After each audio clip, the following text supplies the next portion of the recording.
Well, it looks like I'm in the hot seat, boys and girls, so I'll start this video off today. We're going to be talking about the CT junction of the spine. That's the connection between the neck and the upper back.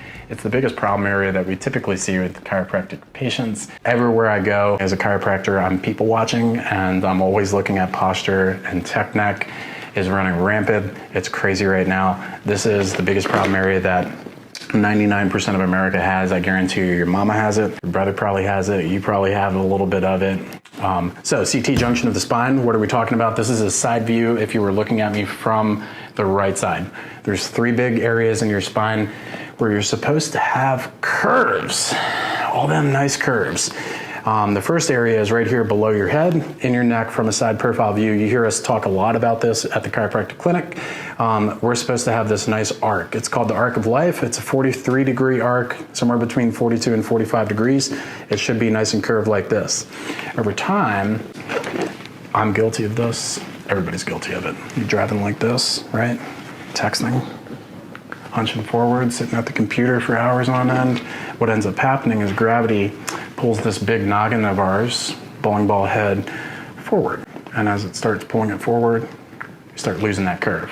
When we lose that curve, our neck gets super straight. We build muscle memory up around it. All the muscles in our neck support that structure. And then over time, it causes an undue amount of stress to accumulate all the way down here at the bottom. And the easiest way to see that is like, you can see right there, it's a stress point. That stress point and the CT junction of the spine, the connection between the cervical, thoracic, CT, purple, blue, the purple blue part of the spine, we end up having hunchback, dowager's hump, that buffalo neck, whatever you want to call it. This bone right here, the first blue one, the last purple one, is called our vertebral prominence, and generally speaking, that protrusion on the back part of the bone sticks out further for most people anyway, so it's already gonna kind of be there. So if you're feeling on the back part of your neck and you feel like the hump that's right there, everybody has that hump, but that hump becomes more pronounced, much more noticeable from a cosmetic standpoint if you lose the curve in your neck. So I would say 99% of the patients that we treat in Stronghold Health and chiropractors across the spectrum are dealing with lost curve angles in the neck and straightening in the neck. So CT junction of the spine is one of the prime areas that you end up having stress, compression, nerve pressure, tight unbalanced muscles, and all of the rest. My hot seat time's done. Spine me.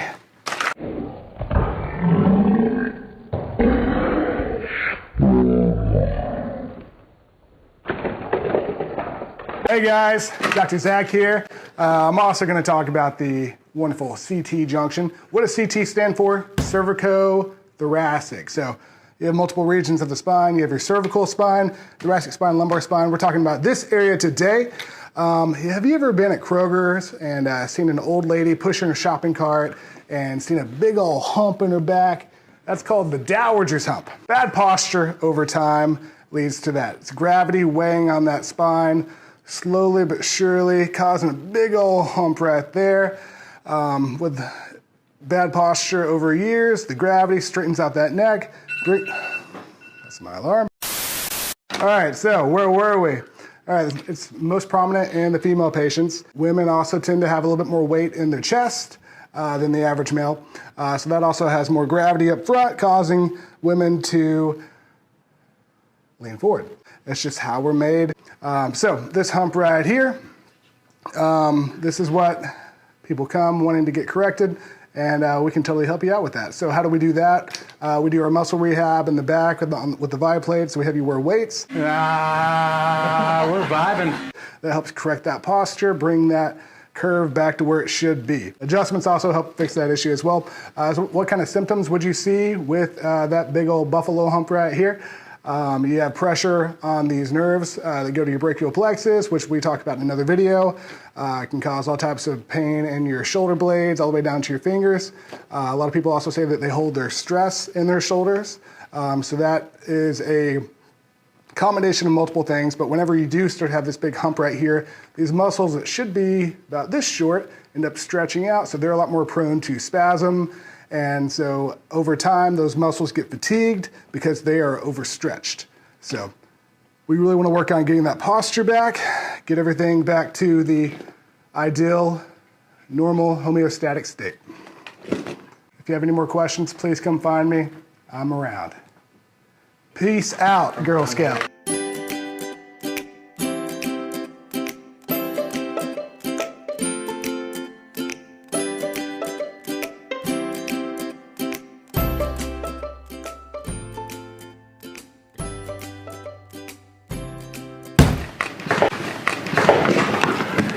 Well, I'm back. So let me finish this video out. There's a thing we have in Stronghold we call the mix, fix, set protocol. You probably haven't heard a lot about this, but when it comes to the CT junction part of the spine, mix, fix, set protocol is very simply an easy way to remember how do we go about correcting this. So mix, we want to warm the spine up. That's where the traction is going to come in, where you're doing the repetitive cervical traction. That's going to pump the discs in your neck. It's going to stretch out a lot of the muscles and soft tissue and warm everything up so it makes it easier for the adjustment. Then you're going to come in, you're laying down on the adjusting table here. Doctors are going to adjust you based on your x-rays. So some of us might need shared loading with the arthrostim. Some of us might need shared loading at this specific bone, driving it forward. Some of us might need it at this one. Some of us might need it a little bit lower on the T1 slope. Wow, that was a great adjustment, Dr. Max. Are we done? Oh no, Dr. Zack, we've got one more thing. Oh, face the adjuster gator for me and look down. Okay. And this is the arthrostim. What we're doing here is bombarding the proprioceptors in your facet joints to help reset the cerebellum, the balance center of your brain. Wow, I feel balanced. You look balanced, Dr. Zack. You too. Thank you. You're welcome. The point is we're adjusting you based on your x-rays and we're putting the bones in a better position. So that's the fix part of it. So mix is warm it up, fix is putting it in a better position, and then set, we're trying to get the muscles and all the soft tissue around your spine to hold it in that healthy orientation with your head directly above your tailbone. And we're trying to take as much stress and pressure off of that CT junction of your spine. So the set protocol is the vibration platform, the body weights. We're vibing. But then also what you do at home. So the repetitive motion of spinal flossing and disc pumping and isometric muscle holds that we prescribe for you guys to do at home. So mix, fix, set protocol is a time and repetition play. If your neck looks like that, it didn't develop that way overnight. It took a long time to get that way. We're talking about years, 12, 15 years worth of muscle memory. So when we do the mix, fix, set protocol, we adjust you and you walk out today and you're feeling better than you were before. Your spine is in a better position. The problem is muscle memory dies hard. So you're gonna go home and over the next 24, 48 hours, what ends up happening is your body's gonna pull everything back to where it's used to it being. So if you did the protocol though, it's going to pull it back just a little less severe than before. So every time it takes you back to that resting position for your posture is better than it was the day before because you keep working on it. It's like that 1% improvement principle. So every time you do the mix, fix, set protocol, it's taking you back, it's going to take you back, it's going to take you back, and then eventually 3 months down the line, 6 months down the line, you take a new x-rays and your spine's actually in a better position. So anyway, let's fix that CT junction part of your neck. Let's get rocking and rolling and let's do that mix, fix, set protocol. If you guys have any questions on home exercises, adjustment protocol, or flow through the office, don't ever hesitate to ask one of our team members. We're here to help you guys. Hey everyone, I'm back. I just wanted to say thank you for watching our video on the CT junction. Jamaica, Bobsled team. Bobsled left, bobsled right. Okay, and we're gonna tip the table. Going up. Oh man. Oh, We were dying there. we're going up. Going up.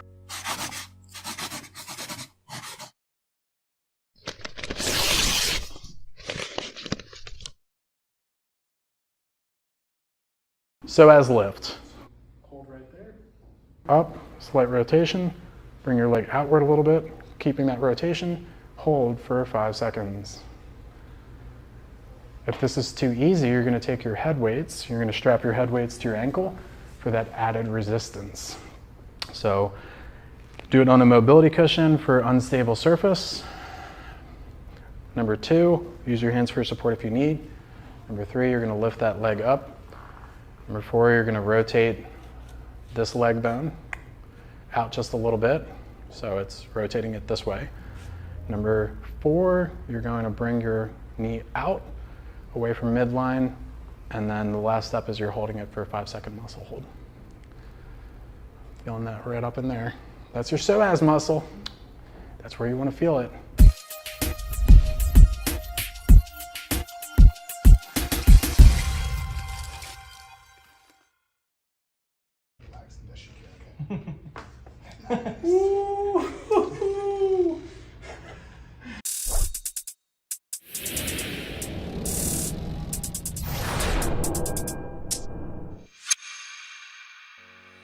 Hey everybody, this is Dr. David Hausman. I'm Dr. Zack Farmer. And we're chiropractors in Nashville, Tennessee. Today we wanted to discuss the arc of life, so the neck curve and why the heck is it so important. So what are you holding?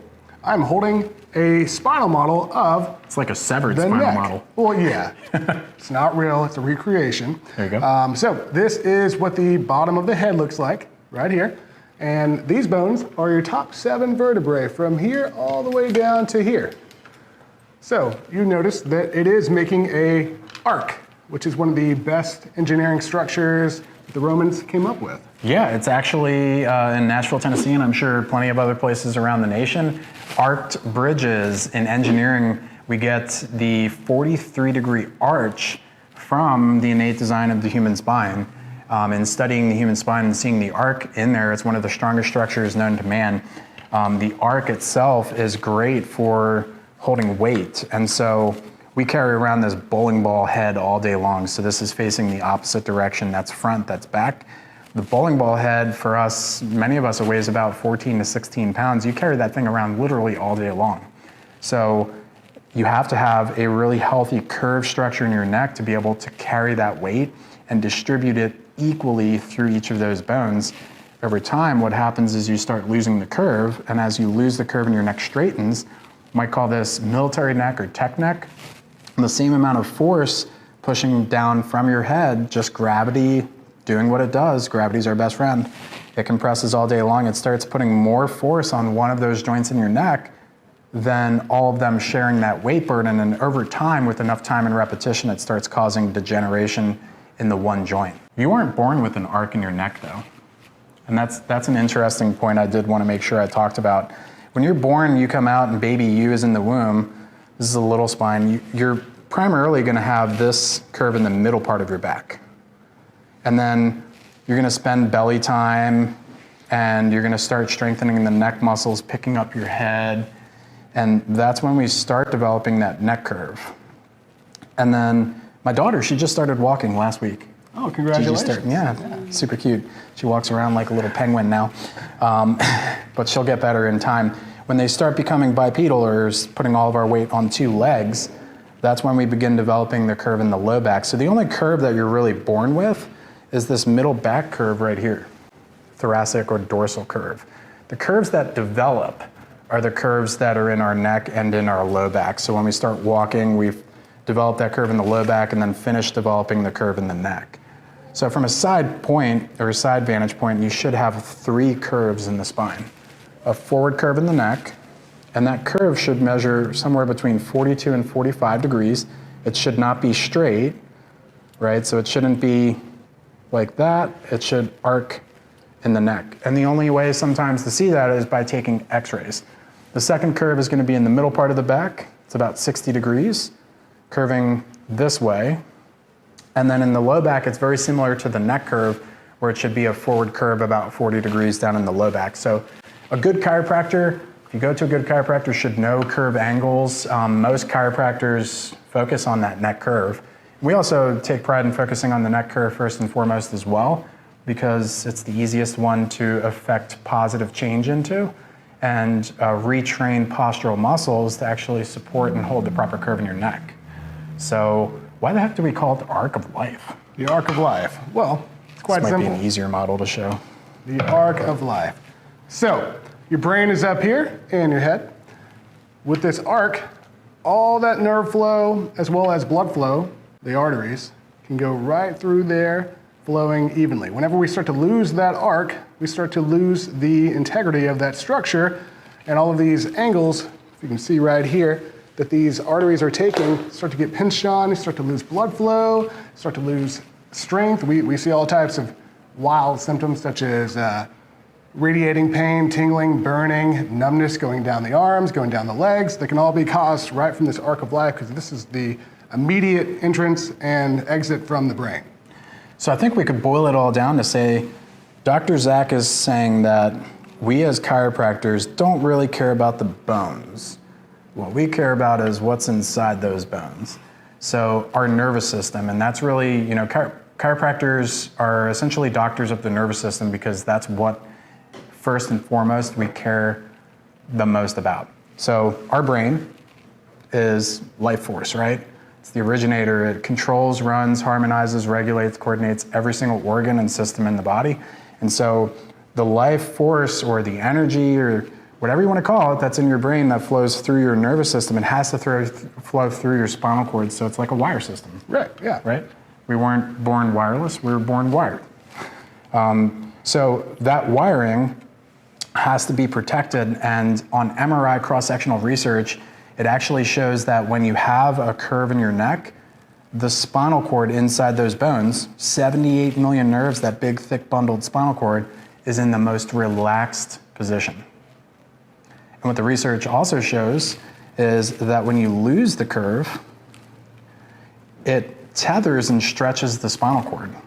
And it's easy to see if you look down at the bottom, where in a relaxed position, you'll see the spinal cord right there is pretty long. It overhangs that last bone. And when you start to lose the curve, it starts tethering and pulling upward into the spinal canal. So the tension on the spinal cord is what we're trying to remove. That's what we care about, because that tension on the spinal cord interferes with your brain being able to send signals down and through your nervous system to every organ and system in the body. So like the nerves that come out here and here and here and here on the left and on the right side, they all go to different organs in the body. And so at the end of the day, what do we care about? We care The about bones or the neurology nerves. nerves. Yeah. Neurology nerves. We care most about the neurology nerves. So that's why we call it the arc of life, because all the life that comes from your brain to every organ in the body has to flow through that arc, 43-degree arc, super sound, strong structure. But inside the bones, it creates a nice relaxed position for your spinal cord. Arc of life. We're chiropractors in Nashville, Tennessee. We operate Stronghold Health right in downtown Nashville. So if you're in the area, please do come see us. What do we want people to do for our page? Like and subscribe. Yes, please. It helps us out so much. We really are shooting for that goal to get to 1,000 subscribers, and we would love your help and your support. And if you found this beneficial, please share it with a friend, send them a link, and send out the good word.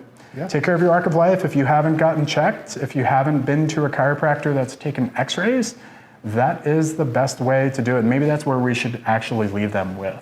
Yeah. What is the best way to get the arc of life evaluated? We can do several tests without the x-ray. We can do range of motion tests. We can do some muscle testing. We can check that tension. We can do nerve testing, which we test the radiating pain, sensory, like sensation down the arms. And so exam is a good way to get tested. Yes. But ultimately, the exam isn't going to tell us, right? It can give us a good guess, right? a good idea of what's going on. About a 70% idea of what's going on, but the x-rays, by far, the most black and white. X-rays! 100%. So that's always going to be the best. Yeah. So exam, that's going to include muscle, joint, nerve testing. We also check range of motion. And then you couple that with digital x-rays. And the digital x-rays are going to show us, beyond the shadow of a doubt, what's taking place beneath the surface, so we know how healthy is your arc of life. So if you want that checked out, all you got to do is comment, message us, and let us know. Arc out. Arc out. Get your arc checked.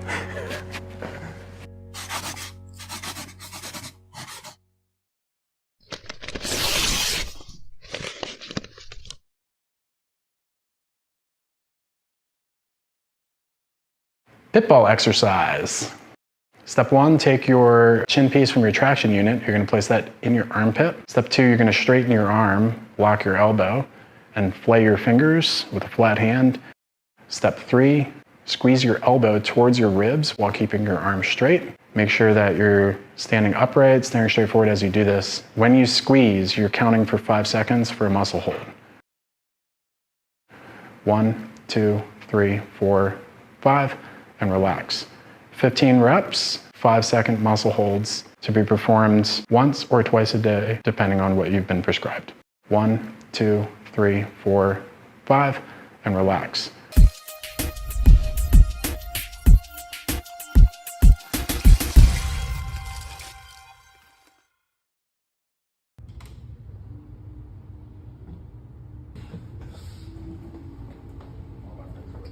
Elbows on the door, feet a little bit wider than shoulder width apart, and we're gonna squat straight down, let the weight of our body pull up on the head and neck. It's a 1-second sustained hold at the bottom, and you're pivoting right back up. 30 repetitive tractions in the morning, and in the evening, right before you go to bed. This is the equivalent of flossing your spine.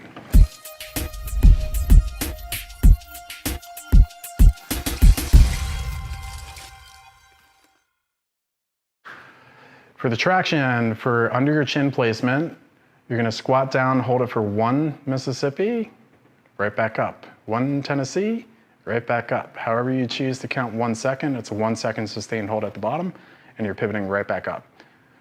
30 repetitive tractions in the morning, and in the evening, right before you go to bed. This is the equivalent of flossing your spine.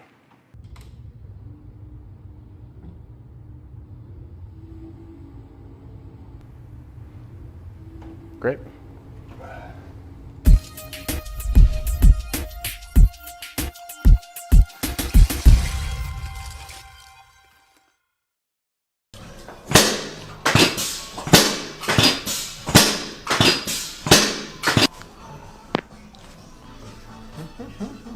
Another one here. Little one.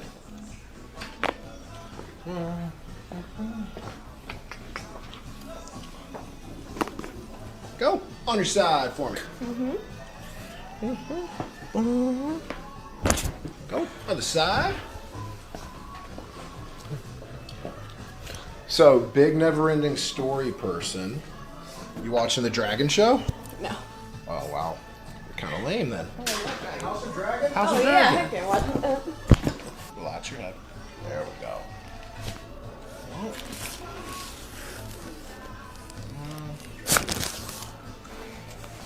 You got most of that when you were face down. All right, what else can we do?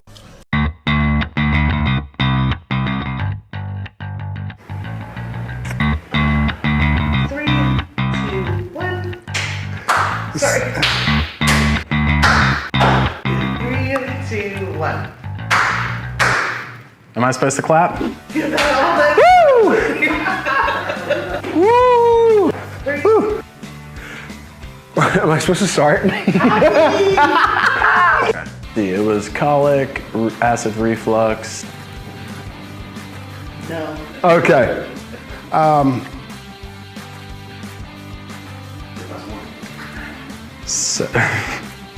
So weather. For childhood, mini childhood, okay. Sorry. All right, now wow. Okay. And for toddlers and infants, childhood functions as, again,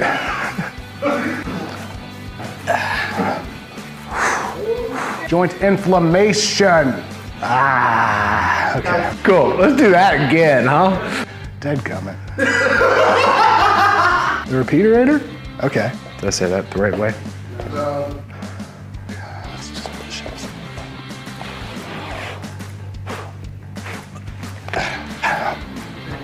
Yeah, get the blood. Yeah. A child or an adult, whether you're a newborn, a child, or an adult, chiropractic care can help keep your body functioning at its best. Chiropractic care can help keep you at your best. I know! My tongue got tough! Chiropractic care can help keep your body functioning, help keep your body, help keep your body, help keep your body, help keep your body, help keep your body. Oh, I was thinking it's a Lance. Hello.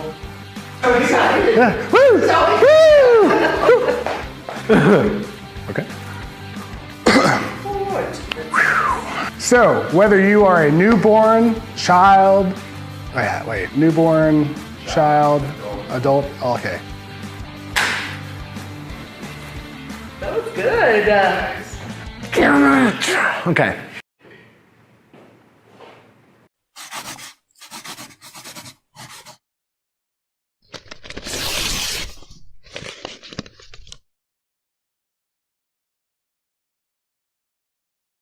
Drop it like it's hot. Drop it like it's hot. Lifts and drops and lifts and drops. What is that thing? Chiropractic drop table. Off. Get your hibbity bajibbities out. Jeepers creepers. Unique New York. Unique New York. Okay, It's a little bit more emphatic.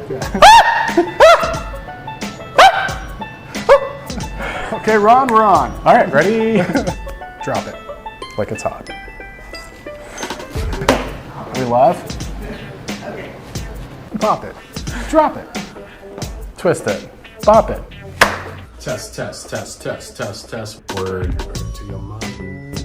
Yo, yo, yo. Yeah. Ouch! The circle of or arc of life. It's the arc of life. Oh. I don't know the rest of it. Yeah. Oh, Simba. No, Sabenyo, Sabi, Shamane. Clap!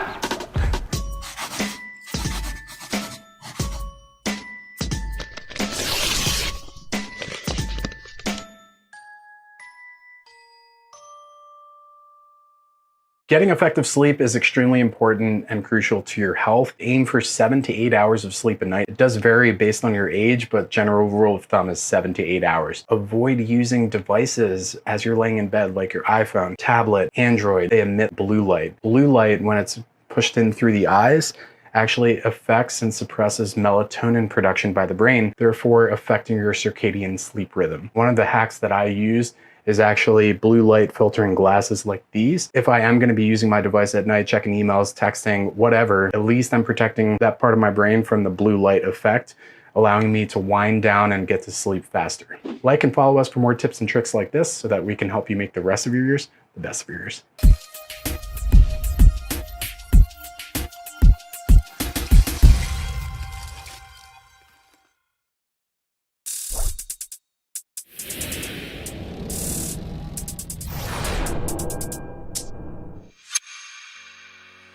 Hey everybody, how's it going? I'm Dr. David Hausman, I'm Dr. Zack Farmer. and we're board certified chiropractors here in Nashville, Tennessee. And in this video, we're going to be walking you guys through chiropractic care and how does it relate back to our favorite thing on earth, the nervous system. The nervous How you system. would point to your heart. We'll also talk about the heart. Okay. So, my favorite analogy is the body is a big computer. The brain is our main CPU, and all of these yellow things, the nervous system, is the wire. So if we're not getting a full signal to our hardware, then we're not going to get full function from our hardware.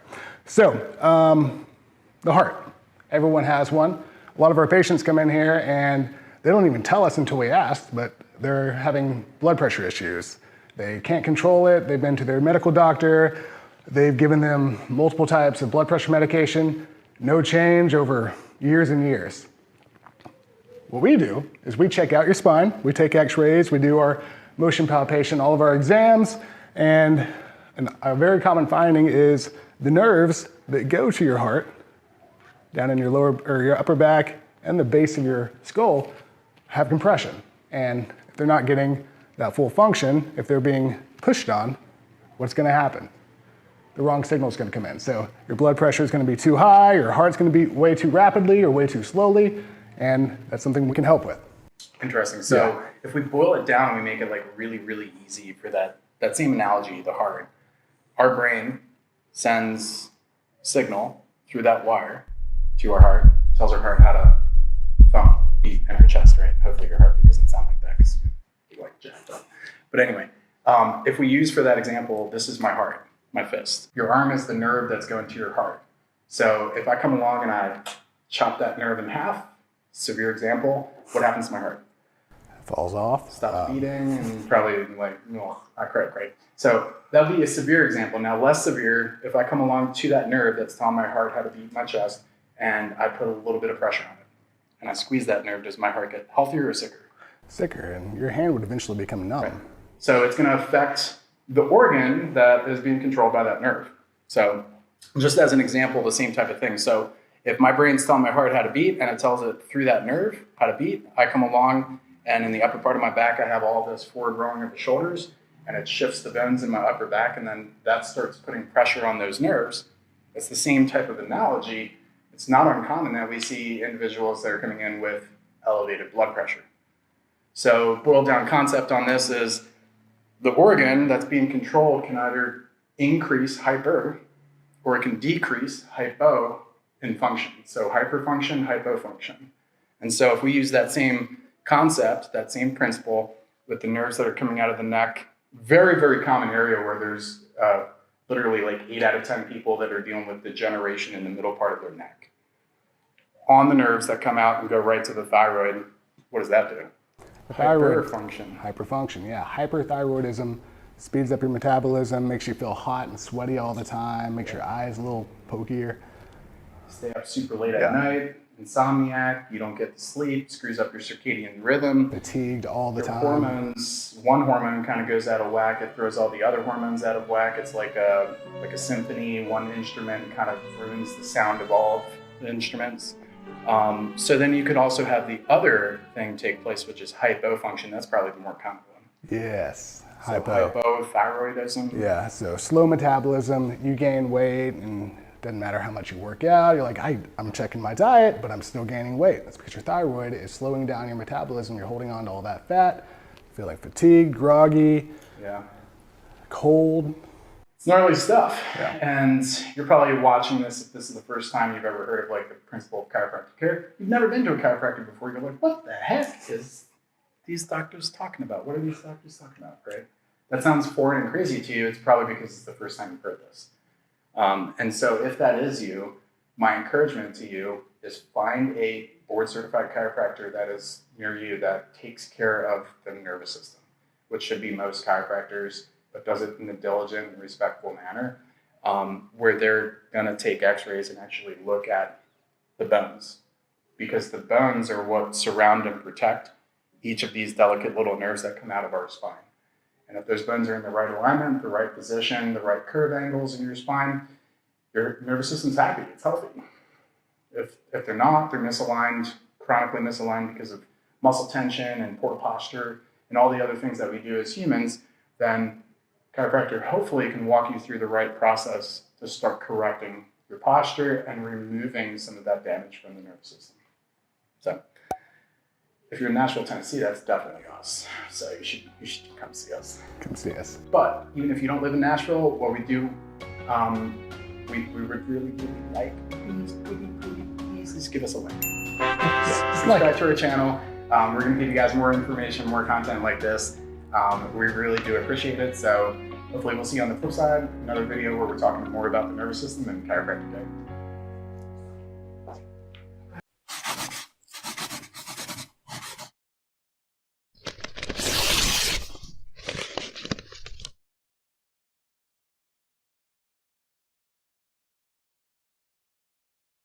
In this video, we're going to be talking about neck exercise. So if this is prescribed to you, you'll see it listed as the CD exercise, CD. And so this is an exercise that we prescribe because in the front of the spine, when you're looking at your body from the front view, your spine's supposed to be nice and straight. And over time, we develop these tendencies to have maybe one shoulder that sits a little bit higher or a head translation to the side. And you might notice this if you're starting to look at people's posture now, or if you're thinking about your own spine. So you look at those old family pictures and you see your head kind of cockaminis to the side. or it's got a right head translation, it means there's an angle in the middle part of your neck where the bones aren't sitting straight. So what we want to do is an exercise that's going to help to support and offset that. So if you've been prescribed this exercise, this is what we're trying to address, is get rid of that curve in the middle part of your neck and actually bring it back to you straight the way that it's supposed to be. Isometric exercises are one of the most effective ways of being able to do this. So an isometric exercise like this is just creating a resistance point and using your own body's muscles to pull the bone back. Cool? So demonstrate this exercise. You would actually take your hand and make the big loser sign. And you're going to take the web of your hand where your thumb and your index finger are going to cup your ear. So we're cupping the ear, and then we're going to take our elbow, bring it up to the side so that our forearm is making a 90-degree bend. And then you're going to be applying pressure along the length of your forearm, so you're going to be pushing directly into the side of your head. And when we're doing this exercise, we want to be in a nice upright position. I don't want my head bent to the side, and I don't want my head twisted or turned. I want my nose nice and centered. So I'm creating resistance. We're going to be pushing into our head with our hand. And at the same time, what you're going to be doing is using your head to push the opposite direction into your hand. And when isometric exercises are done properly, you should shake a little bit, and you should be feeling this along the side part of the neck.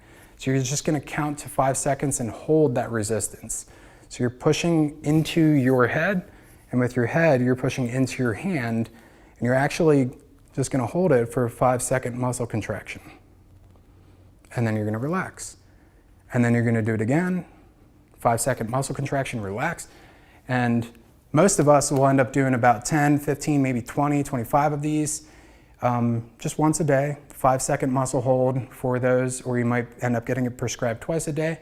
But this is an amazing, super easy, you can do it anywhere type of exercise that will help to offset that curve in the middle part of your neck. Chicken wing. Step 1, grab your wrist. If you're doing this on the left side, you're going to grab your right wrist. Step 2, make a chicken wing. Step 3, bend your ear towards your shoulder on the same side of the chicken wing. Make sure that when you do this, you're bending your head straight to the side with no rotation in your head. Hold for 5 seconds. Couple tips on this. The stronger you pull on your wrist and the more chicken wing you make, the more you're going to feel the stretch when you bend your head towards the side. Relax. Eventually, you want to work your way up to a 45-second muscle hold on your prescribed side. Now, a couple variants on this. When you're bending your head towards the side, slightly turn your chin upward with just a little bit of rotation. And as you do that, you're going to feel the stretch move towards the front of that muscle group. The next variant on this is to rotate the opposite way, slightly turning your head into the elbow side, and then you're going to feel this move to the back part of the muscle group, and again hold this for 45 seconds. But that slight head rotation while you're doing this, as long as it's controlled, will let you really feel the wide stretch.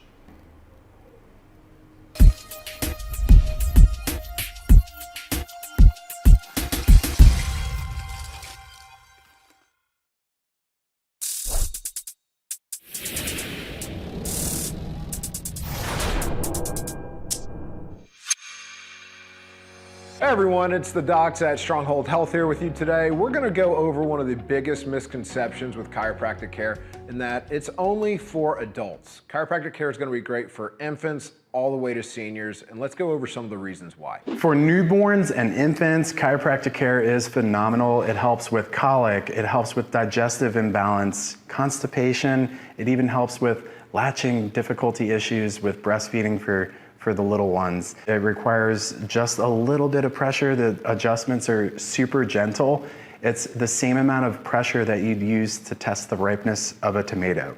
So chiropractic care is phenomenal for infants and for newborns. And for toddlers and young children, chiropractic care is very helpful for such childhood conditions as ear infections, asthma, and allergies. Again, it's all about improving the body's ability to function properly so that the body can better manage all of these conditions on its own. So now for school-age children all the way through teenagers, chiropractic care can help with a number of things: scoliosis prevention, posture, sports performance, as well as mental and physical performance overall. And of course, for us adults, everybody knows that chiropractic care is beneficial for neck pain and for low back pain, common gateway problems like that. But the reality is, chiropractic care helps to improve nerve system function. And at the end of the day, your brain, your spinal cord, and your nerves impact every other organ, every other system in your body. So it's all about promoting overall health and wellness.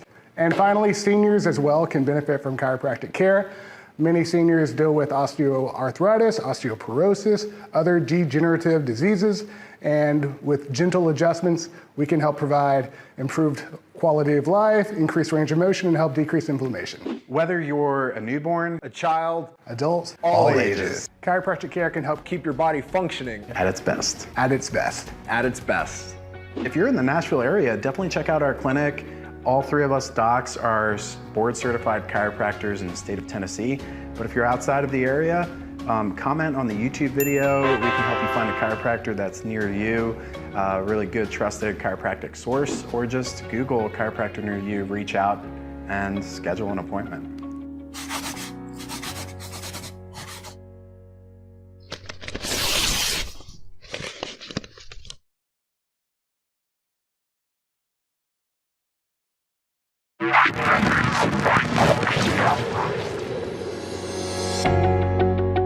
Hey guys, this is Dr. David Hausman with Stronghold Health, and today we're going to be going through the top 4 cues, things you need to do for a really healthy computer work setup.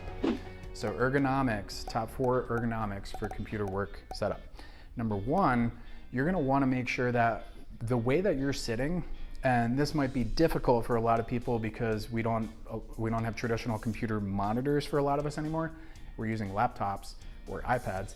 However, you want the monitor and the thing that you're constantly looking at, especially if you're working for like 4 hours, 6 hours, 8 hours a day, to be at a position when you're seated and your sitting is all been adjusted properly, where your computer monitor is about 20 degrees above eye level. So if you're looking from the side and I'm in this sitting position, if I'm looking down all the time at my monitor, I'm flattening the curve in my neck, and it's not helping because gravity is just going to make that even worse. So eye level directly in front of me, I'm going to want for my computer monitor to be 20 degrees up.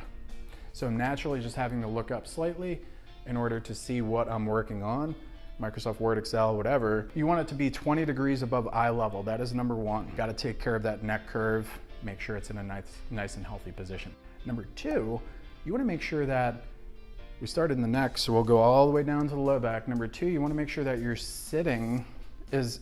chair is at the right height. Okay, so how do we put our chair at the right height? Well, this will be hard to demo standing, but basically, if you imagine my elbow being my hip right here, and my knee, or I can show you like this. From a side view, when your chair is at the right height, your knee should not be 90 degrees right here. You want your knee to be facing about 15 to 20 degrees below the height of your hip. So a natural height for the chair might be right about there. So the chair needs to be in a little bit higher position, so there's a slight anterior or forward pelvic tilt, helping with that curved structure in my low back. So hopefully that makes sense.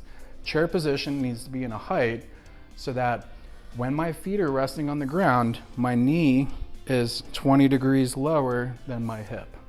The third thing, cue-wise, you need for healthy ergonomics is then, now that my chair is in the right position, my monitor is at the right height, I don't want my keyboard to be down here or my mouse to be up here because I don't want to be promoting carpal tunnel issues and nerve entrapment problems in my elbow or wrist. So I want my elbow to be at kind of a natural, just 90-degree bend, a right angle. Nice relaxed position for where the mouse and keyboard is going to sit. So if you're using an iPad or you're using a laptop and you do a lot of computer work, I would recommend just spend the money, buy like a $100 monitor, $15 mount, and mount it on your wall with a little HDMI cord that plugs into your laptop. Extend your monitor so you can still work on your laptop but still have that upward angle.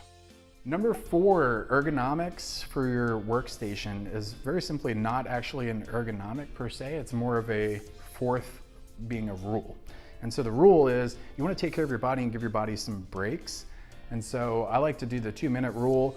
Every 1 hour that you're sitting, you have to get up, honestly, and just like give your body a break, walk around for 2 minutes, move your body, get some fluid motion in your joints before you proceed to do that next hour of work. It's really easy sometimes to just kind of sit stagnant for a long period of time. Every hour sitting, statistically somewhere I saw this, is the equivalent of smoking 1 cigarette and shortening your lifespan. Another way of being able to relieve some pressure off of your low back is stop sitting. Get a standing workstation, get a little walking treadmill that you can walk while you work. There's a lot of creative things that you can do, but also for a lot of jobs in a cubicle or in a workstation, those aren't permitted. So stick to the first 3 that I told you, and that 4th one being take 2-minute breaks. This is Dr. Dave with Stronghold Health. I hope this helps. Please like and share this video so that we can help you guys make the rest of your years the best of your years.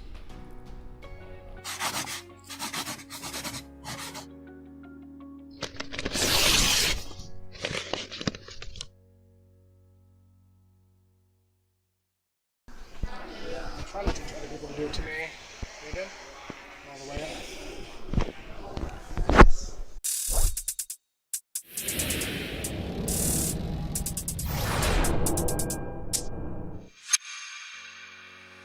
Hey guys, I'm Dr. Zack. And I'm Dr. Max. We're both board certified chiropractors here in Nashville, Tennessee, and today we're going to talk about the spine, more specifically the nervous system. So as chiropractors, people often think that we just crack bones, and that's actually not at all our main focus. We're actually going to focus on this lower area today, the nerves that go to the stomach, the whole GI, the gastrointestinal system involved in digestion, all the way from here to there. We have a lot of patients that come in here with heartburn, with constipation, so we're going to talk a little bit about that today. So I'm going to go ahead and take the stomach. So stomach's very important with the hydrochloric acid that helps break down a lot of your food that comes in. We have probably 1 out of 5 patients with heartburn. And that's just an overproduction of hydrochloric acid that's going up into your sphincter, going up into your esophagus. So that's where we focus on this area that controls the stomach acid. And 9 times out of 10, we see those heartburns go away and we see people start to digest their food. They can eat more types of food, spicy food. I love Thai food. Spicy, yeah. What else?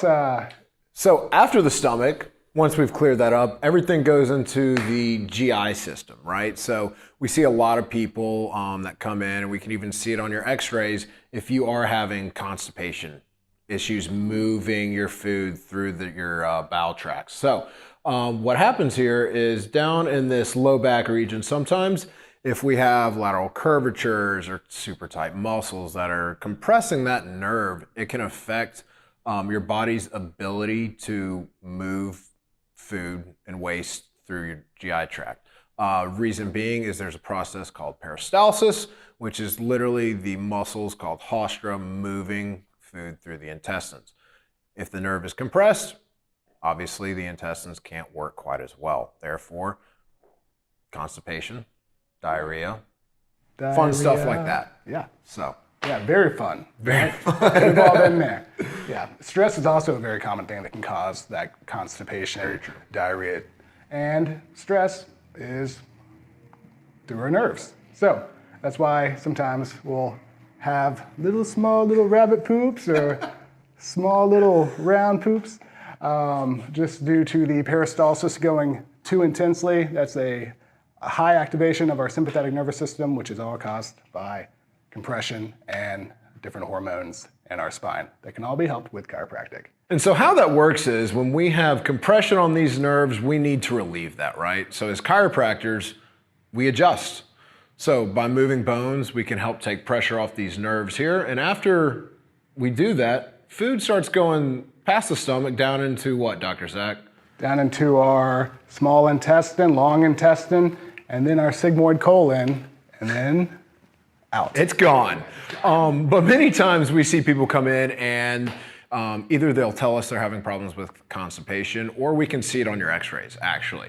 So many times when that is the case, we have pressure on the nerves down here in your low back, actually. So once again, through adjustments, through decompression, we can take pressure off of these nerves so that the gastrointestinal tract can start doing its job. So by a process called peristalsis, it moves all the waste through and out. Just like that. Yeah. And as chiropractors, we're also certified in nutrition. So nutrition is also another side of constipation and just general digestion issues. So if you guys ever have any questions about any types of nutrition, feel free to ask us. You can drop a comment under our video, and Like and subscribe. and drink plenty of water. No one drinks enough water. Water is important. It is. Yeah, water is life.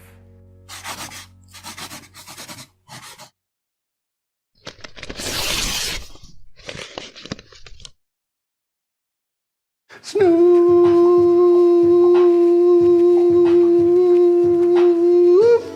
So, drop table technique. Alexa, stop. Drop table is a quick demonstration I wanted to walk you through here. So with the drop table, it's a component on the table that lifts that part of the table up, and then we're able to drop it back down underneath of the patient. So if you look here, the orange thing is your tailbone on the spinal model. That's one of the hip bones. This is called the SI joint, sacroiliac joint. It requires a lot of force to adjust that guy. 20 newtons of force, 10 times the amount of force it would require to adjust any of these other joints in the spine. So often we'll use the drop piece primarily for low back, lumbo-pelvic area in the SI joint. So a lot of tailbone adjusting, a lot of hip adjusting. We also are going to use it for someone that's got a disc injury right down here on one of these guys, because a rotation or a twisting on that joint isn't going to help it, but backward to forward motion will. So if I were to try and adjust this by hand, as a chiropractor, I'm placing force through that joint. I want to adjust it backward to forward type of maneuver. I'm going to have to apply a lot of force in there without the drop table. Benefit of the drop table, this is a pneumatic airlift, is it's going to allow me to still deliver the impulsive force of the adjustment in that joint, but without injuring my wrist and putting all of that force and energy through my wrist. It's going to allow me to increase the speed of the adjustment as we drop down.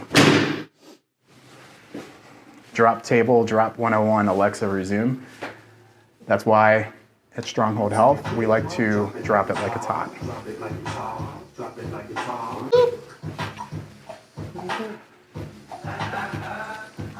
Snoop.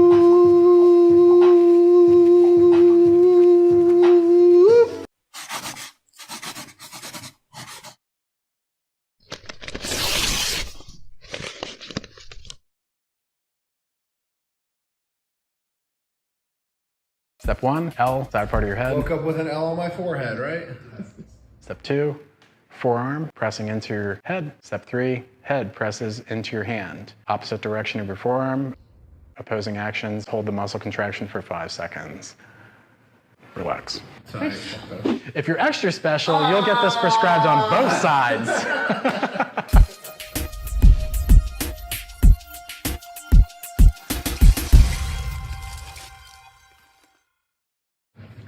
Woke up with an L on my forehead, right? Step 1, L, side part of your head. Step 2, forearm pressing into your head. Step 3, head presses into your hand. Opposite direction of your forearm, opposing actions, hold the muscle contraction for 5 seconds. Sorry.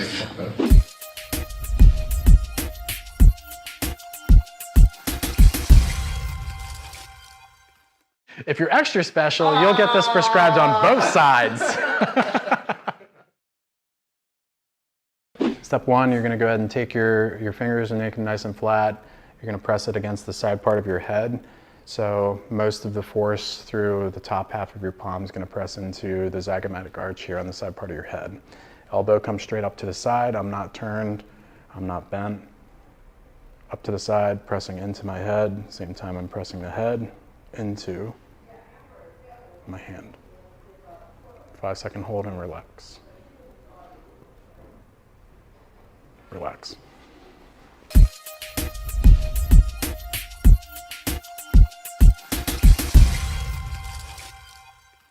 So for this exercise, Roxbury exercise, your toes are up against the baseboard.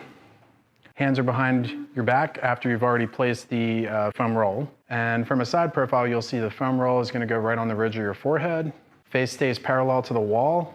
While that's happening, you're gonna press in with your forehead into the foam piece, hold for 5 seconds, and then relax. This is gonna work your neck muscles and get rid of that forward head posture.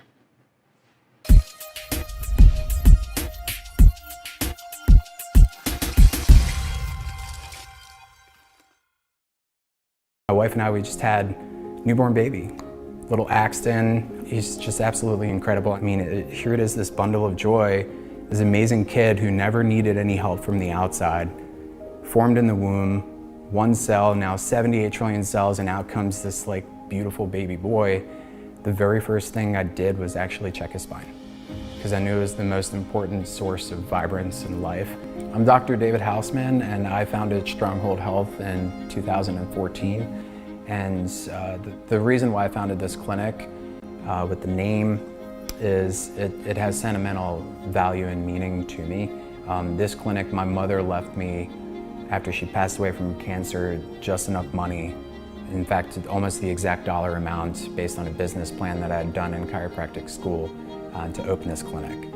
Stronghold, every time I drive into work in the morning, into this clinic, I don't really view it as being work, I view it as being like life mission. And a fulfillment for me where I get to carry out a legacy that my mom left me with.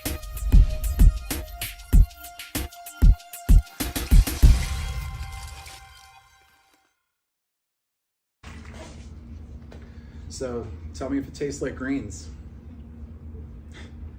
It does not. Pretty cool, right? It's actually One of the best things about these is... kind of tastes a little like you. Are you a you? I was like, it tastes like me. What? Dude, what a pickup line. Like, look know, at this right? tall drink of Yoo-Hoo. It tastes like you.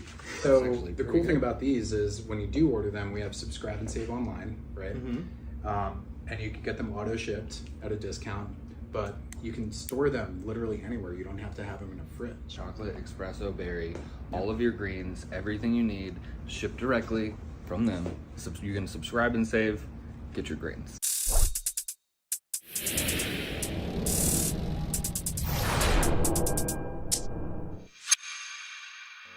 Hey everybody, this is Dr. David Hausman. I'm Dr. Zack Farmer. We're chiropractors in Nashville, Tennessee, and in this video we're going to be telling you a little bit about headaches and chiropractic care.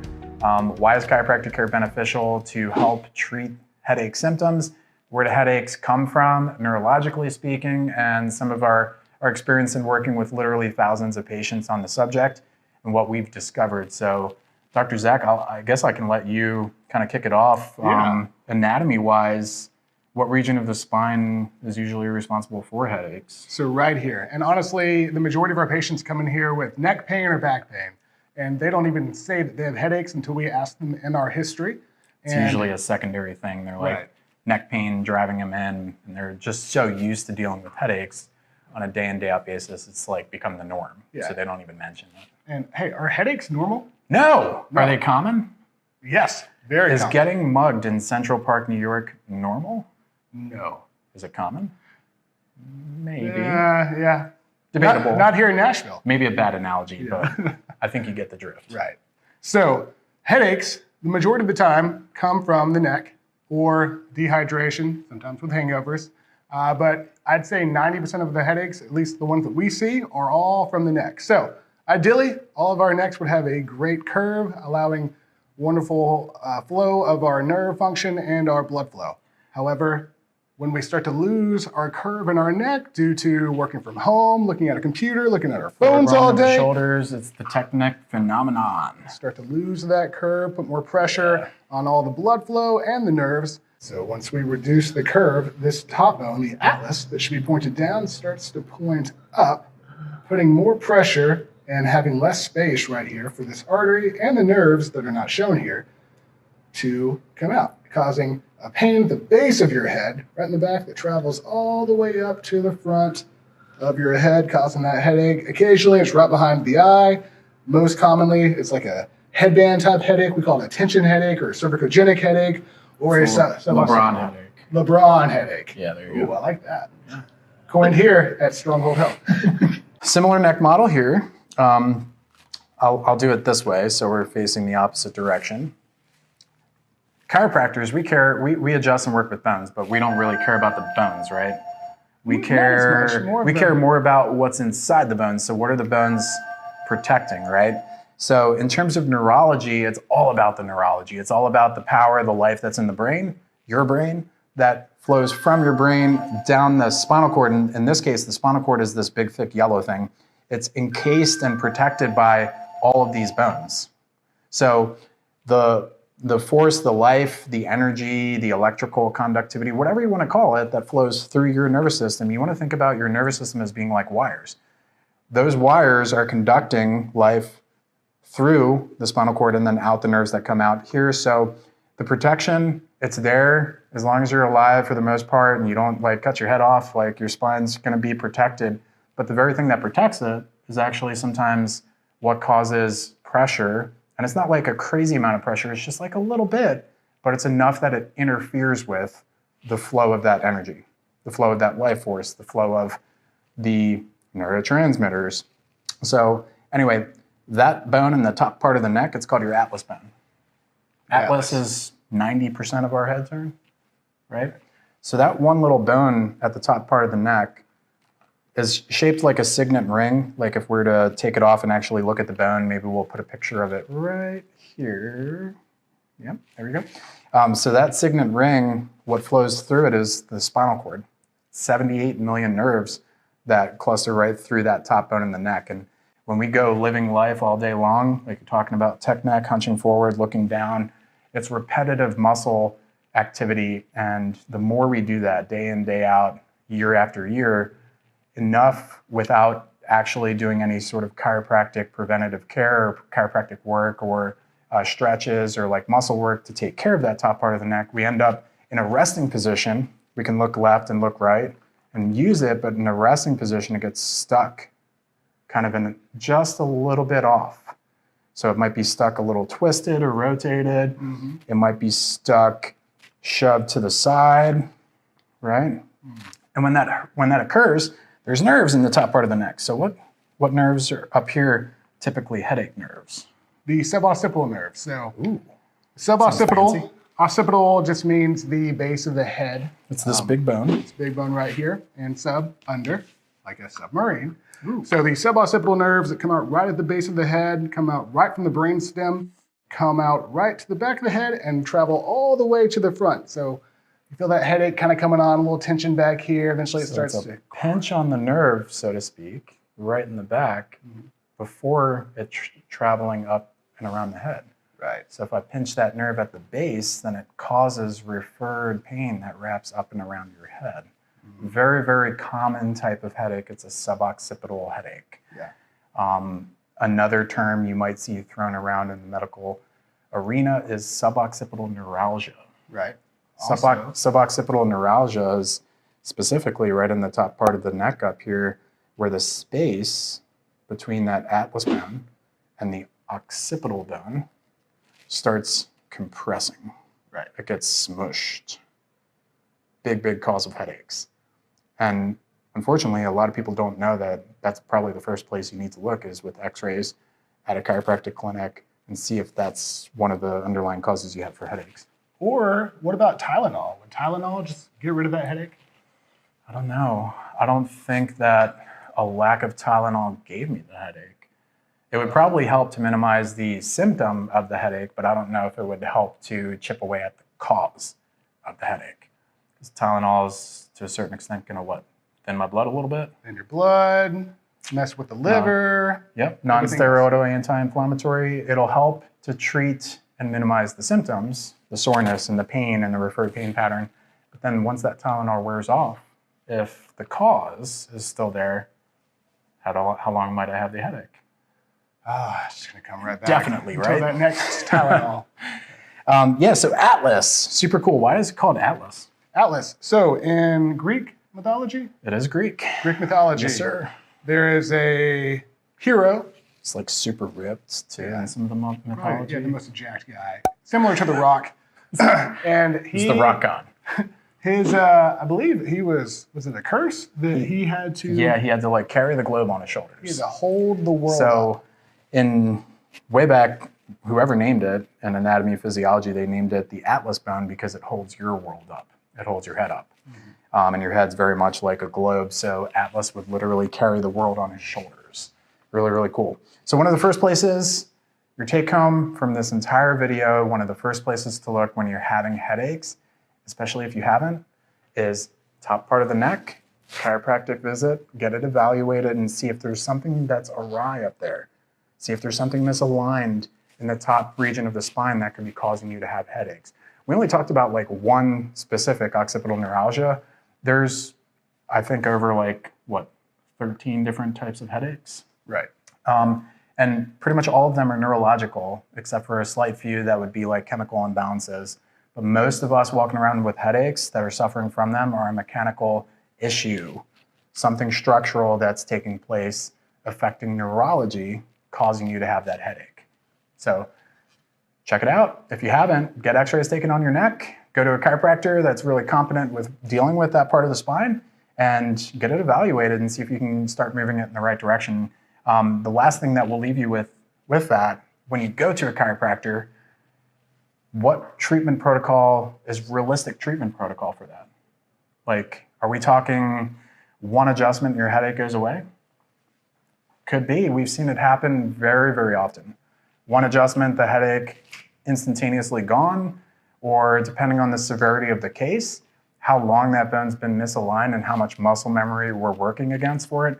Could be a series of adjustments, but the take home for you is that we're not going to be prescribing you a medication for it. Right. We want to take care of it naturally.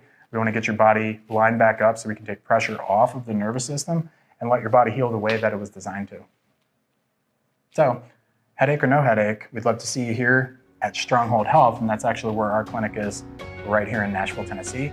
So if you found this video helpful, please help us out, subscribe to our channel, smash the like button, share this with a friend. We totally appreciate your support, and that helps us with the algorithm.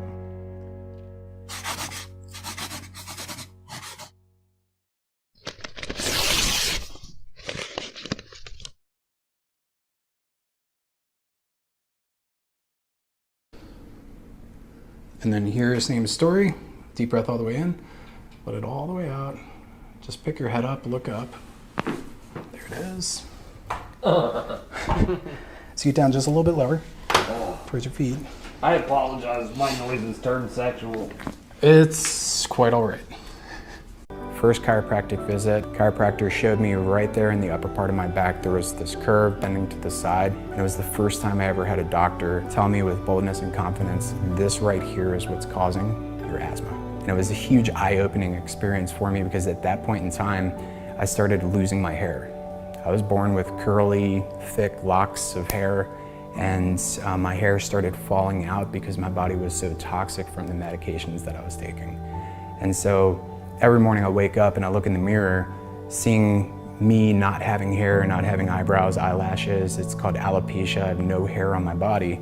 And then darker rings around my eyes. It's a continual reminder of what I overcame. 3 months after seeing that doctor, following through with the recommendations, making my visits for adjustments and starting to actually take care of my spine, my body healed from the inside out. And I threw away my asthma inhalers, I threw away my medications, I stopped doing the allergy injections, and literally haven't looked back since that point in time. That's why I founded Stronghold Health, so that I would have the ability, through the practice of chiropractic care, of influencing every single person that I can possibly. And for me, that's really what it's all about, is making that difference in people's lives so that they can live the quality of life that they were called and truly designed to live.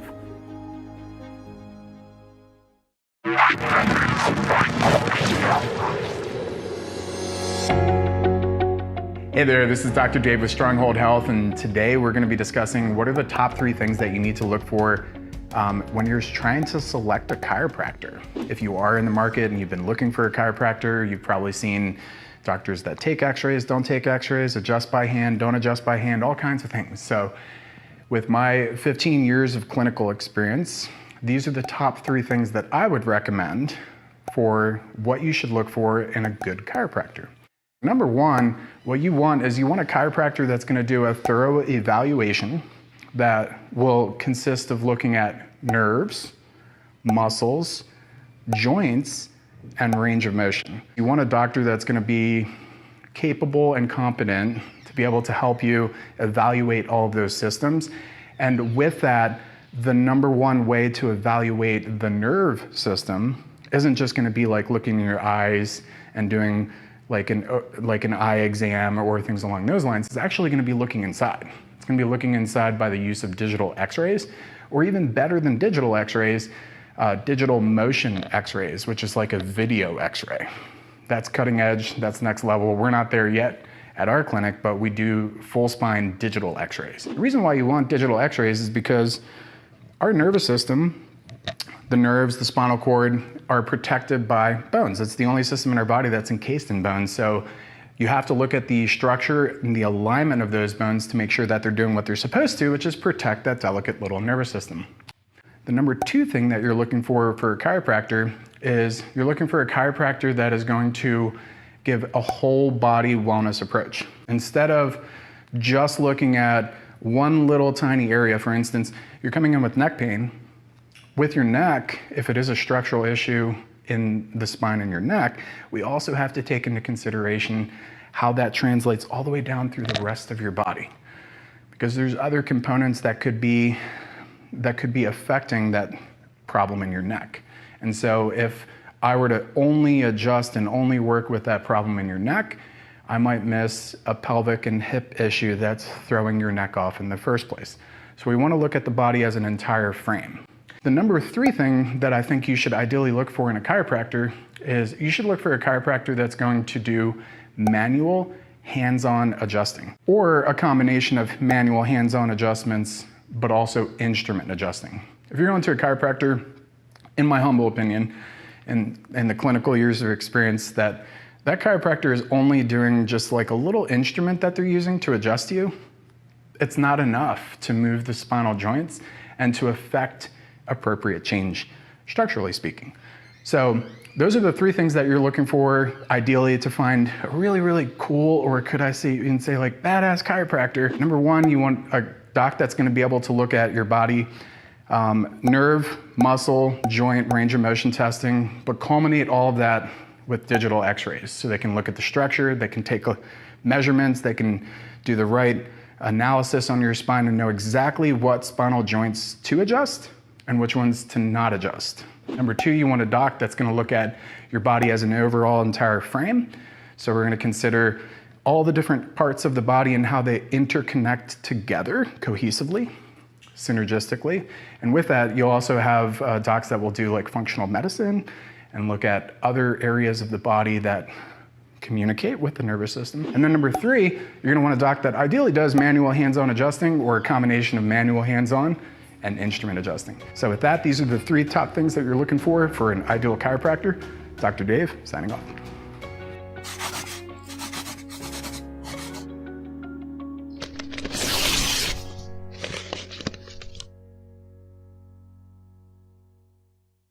This is door frame flossing. First step, place your palm on the inside of a door frame so that it's above your shoulder height, also above your head. Step two is stagger your stance into somewhat of a lunge, with the opposite foot being a little bit further forward. Step number three is stand upright. Next thing you're gonna do is rotate your torso away from that hand. Next thing you're gonna do is pull the fingers up off the wall, splay your fingers. And then the last thing you're gonna do, if you can, is you're gonna arc your hand back and put all that weight on your wrist. And then if you really want to exaggerate this, you can have someone else pull your fingers or thumb back and up lightly in a flossing motion. Or alternatively, if you don't have somebody else to help you with this, you can squat slightly and rotate your torso even more, and you'll feel that floss. This is a great thing to do if you've got numbness and tingling going into your arms and you really just need to take some pressure off of the bundle of nerves going down your arm.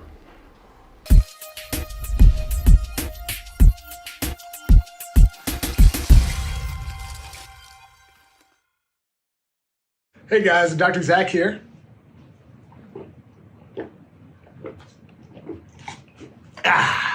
We're going to talk about hydration today. Did you know that drinking enough water is crucial for maintaining proper health? The goal is about 8 cups a day. Drink more if you live in a very warm environment or you're very active. Another great rule of thumb is half your body weight in ounces. So if you weigh 200 pounds, then you want to drink 100 ounces of water every day. Pretty simple, right? Proper hydration can help prevent such conditions as muscle pain, joint pain, even reduce headaches. Yeah. Follow us for more tips, tricks, life hacks, hashtag chiropractic, hashtag healthy lifestyle, hashtag hydration.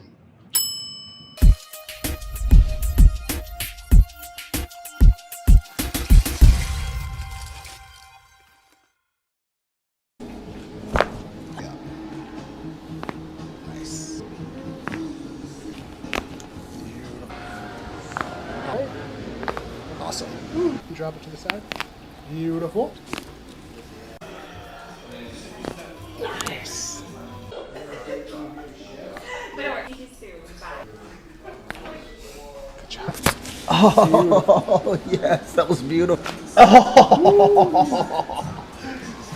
Nice.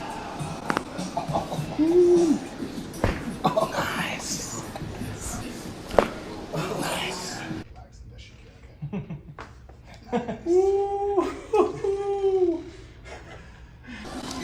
Awesome. Relax that. Good. Ooh, there it is. Look now halfway over here.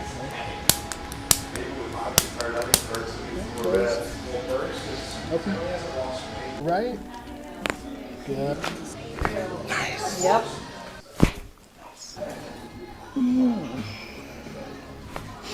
Oh my god. There we go. Yep. There we go.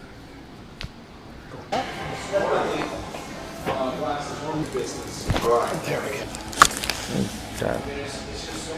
Nice. Awesome. Good. All the way up. Awesome. Back. Yeah. 1, 2. Good. When I was younger, I struggled personally with my health. I had a difficult time breathing. I had really, really bad asthma. I had severe allergies where I would swell up all over the body, eyes would puff up, and I would get these allergic reactions. And when they tested me, I was allergic to literally everything under the sun. I was on 2 allergy medications, 2 different asthma inhalers, nasal spray, and I continued with that from when I was roughly 3 years old all the way up until 17. There wasn't ever a doctor that was helpful to show me what the cause was. It was always another asthma inhaler, another medication, allergy shots that I started doing for upwards of 4 years. And then finally, when I was 17, I got x-rays taken on my spine. First chiropractic visit, chiropractor showed me right there in the upper part of my back, there was this curve bending to the side. And it was the first time I ever had a doctor tell me with boldness and confidence, this right here is what's causing your asthma.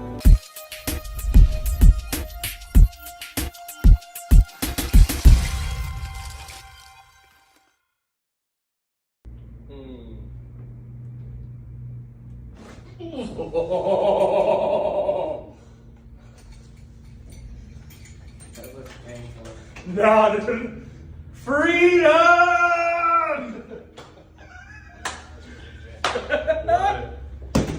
That was great. I felt Dude, released that, all the way oh down my, to I felt it, T12. I felt it like literally all the way down to the all the way tailbone. down to the tailbone.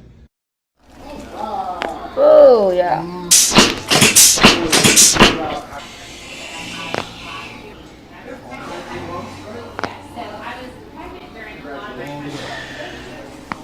Beautiful.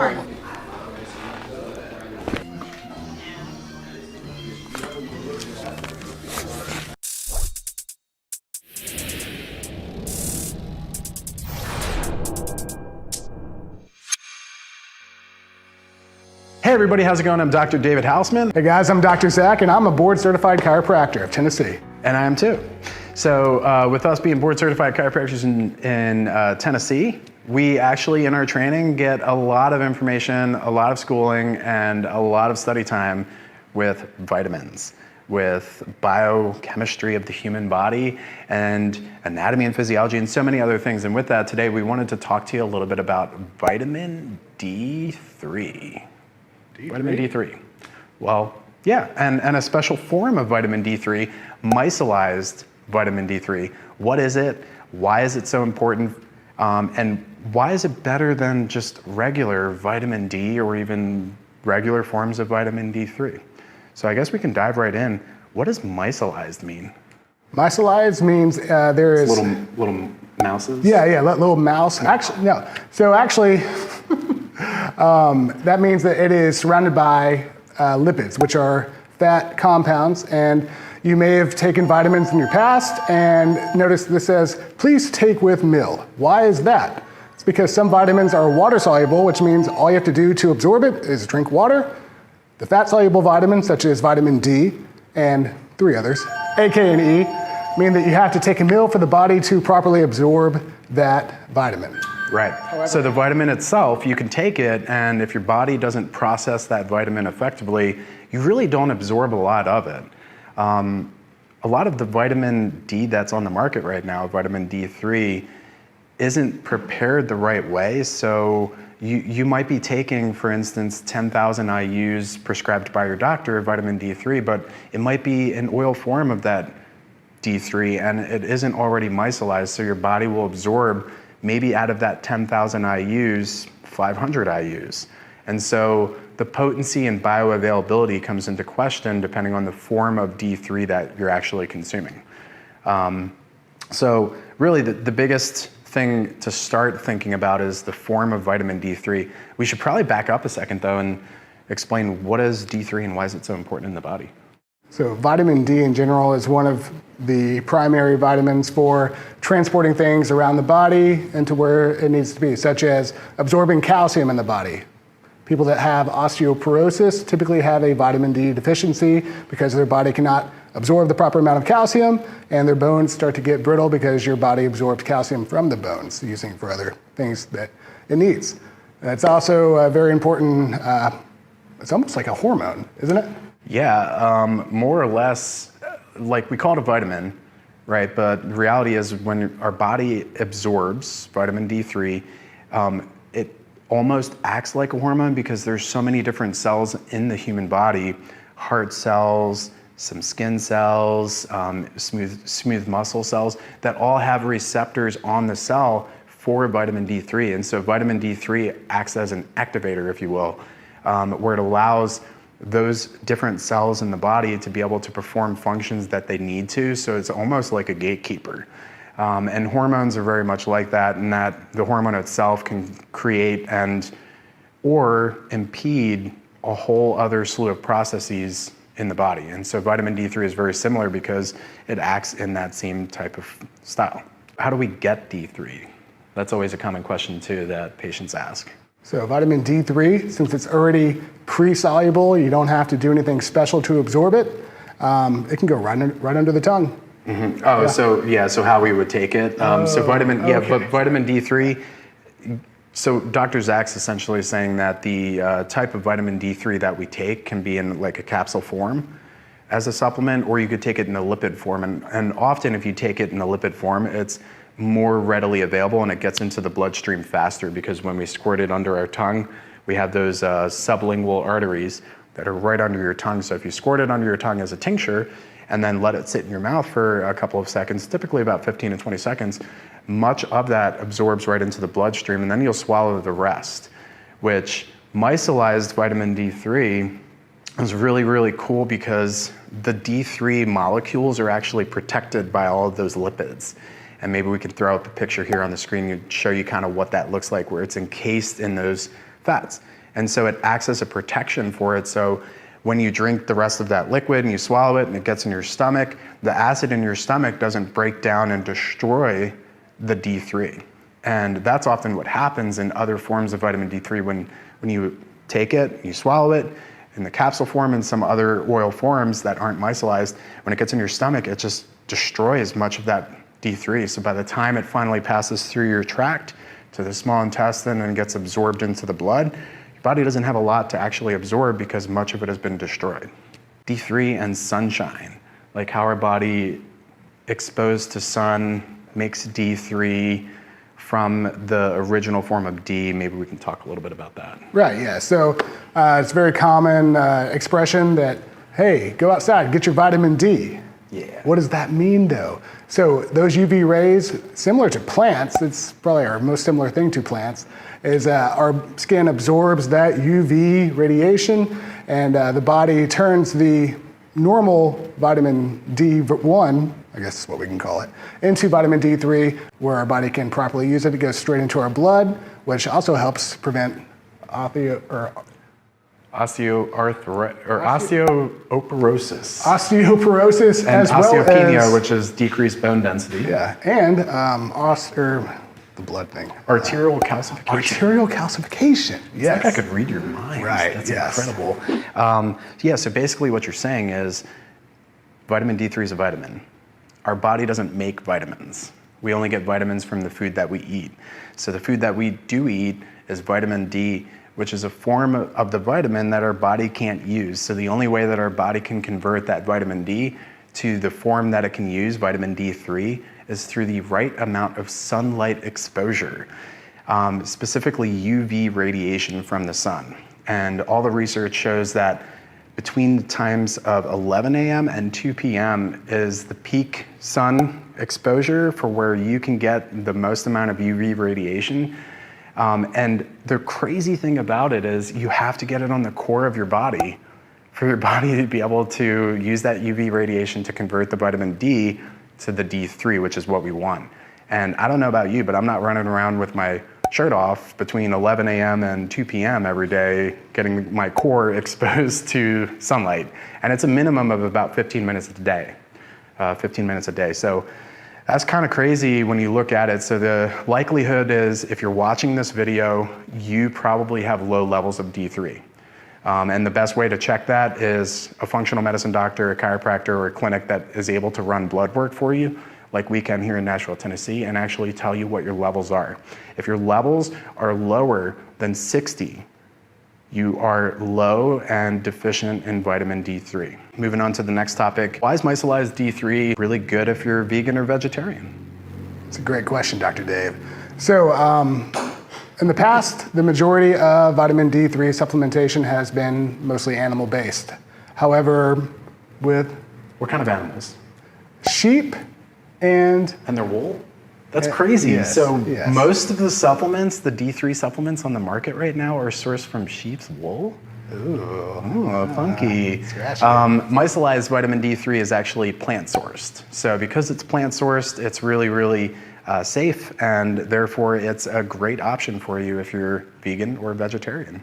We've talked about micellized, lipids, fat, absorption, all kinds of stuff with the vitamin D3. So the take-home message at the end of the day is, do you need D3? Are you deficient? Well, if you haven't tested with blood levels, you probably are. And the reason why you probably are is you probably don't get enough sun exposure to where? outside into the core. Yeah, man, Yes. right on that core. So if you're watching the video, you're likely deficient in D3, and if you're already taking a D3 supplement, run to your medicine cabinet or your supplement cabinet, look at it and see if it's micellized. It should say it right on the bottle. If it's not micellized, you can pretty much bet you're probably not absorbing a lot of it. Functional medicine doctors, like myself, like Dr. Zack, we've done blood work with patients and seen that their levels being really, really low. We would prescribe in the past regular D3 supplement for them, take 10,000 IUs a day, take 50,000 IUs a day, super dose to try and get those blood levels up higher to where they need to be above the threshold. And after 2 months of taking regular D3 supplement, same levels when we do follow-up blood test. But then literally within a week and a half or 2 weeks of taking micellized D3 and switching it, boom, levels shoot up 25 points. Boom, levels shoot up 17 points in the blood. So we know that it works. So take home message at the end of the day, looking at the bottle, if the D3 isn't the form that it needs to be in, go get yourself some micellized D3 and start getting your body the D3 format that it can readily use, that's readily bioavailable, that it doesn't have to convert to a different form. and that's protected from your stomach acid to get into your blood. Anything else? I guess we can just say, I think you covered it. rock and roll. Rock and roll. Like and subscribe.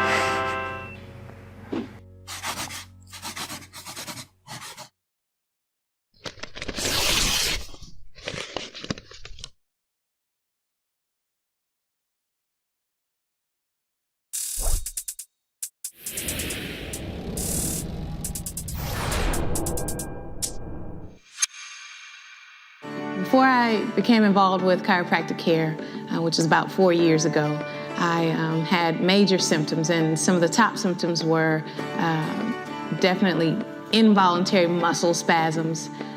I had high cholesterol, weight management issues, as well as infertility. My husband introduced me to chiropractic care. I asked my wife to come and check it out at least and see how it would go. I just really didn't have anywhere else to go, anywhere else to turn, just really didn't know what my other options were. We was trying to figure out what steps to take to conceive, if it's anything that has to do with us. We noticed that my spine was not aligned and it was impacting the function of my reproductive organs. And as a result, I was getting pregnant, couldn't sustain the pregnancy, and then eventually I wasn't getting pregnant at all. So once we was able to get our bodies aligned at Stronghold, we was able to conceive, and now we carrying a bundle of joy. So the Stronghold team is family. They have been family since opening the doors and even prior to. I feel as though they are the key to optimal health and sustaining life. They love my child. We love them the same. My son has been getting adjusted since he was 2 weeks old, and so he is a son of Stronghold, and we're proud of our relationship.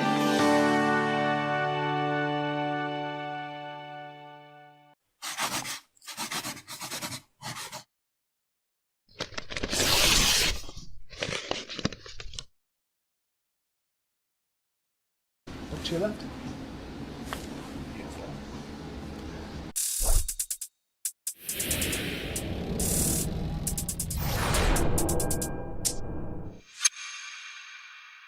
Hey everybody, how's it going? I'm Dr. Dave. I'm Dr. Zack. And I'm Dr. Max. And we're board certified chiropractors here in Nashville, Tennessee. And today we're gonna be talking to you about neck degeneration.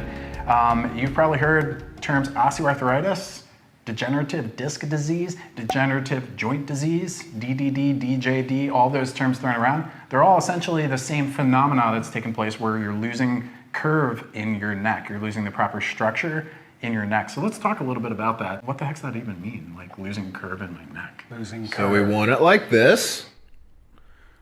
Most of you come in like this. And so that's looking at the side view of the neck, right? Yep. So Yes. it would probably be good to start right from the beginning, right there. In your neck, when you look at the side, you're supposed to have a nice 40 to 45 degree curve in your neck. And then you also should have a nice 40 to 45 degree curve in your low back. And then right here in the mid back, you have a curve going the opposite way. So from a side perspective, you probably, if you've been to a chiropractor before, they say you've got it, your spine should look like an S. There you go. It's kind of like a little S. And so that's healthy curve angles. And so when we say curve angles, that's what we mean is the angle of the curve in your neck should look something similar to that if it's normal and or healthy. Healthy. And when it's unhealthy, what happens? This. Yeah. Tech neck, you lose the curve angle in your neck, and you start having the bones eventually begin to straighten over time. So does that happen just like boom overnight? I wake up tomorrow morning and No, it's based on what you do on a daily basis. I'm gonna lose my curve today. Yeah. So repetitive motion, looking down at your phone. Half of us have jobs that we're just sitting on a computer all day. Ain't that the truth? Yeah, so, and that prolonged sitting is not only going to affect your neck curve because you're looking at the computer all the time, but your low back curve as well. So if this was happening though, and I was losing the curve in my neck, like surely I'd feel it, right?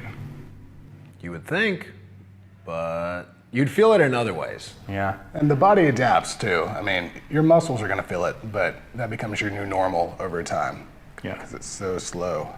But those muscles. In fact, if like without addressing posture, like posture is a conscious thing. People are like, oh, I gotta fix my posture, like I'm hunching, and they sit up straighter, and they're like, in that moment, I fixed it, but then the moment you stop thinking about it, it's like all the systems in your body for protection and like development over time, adaptation, it all just takes over and kind of puts you back to a default state.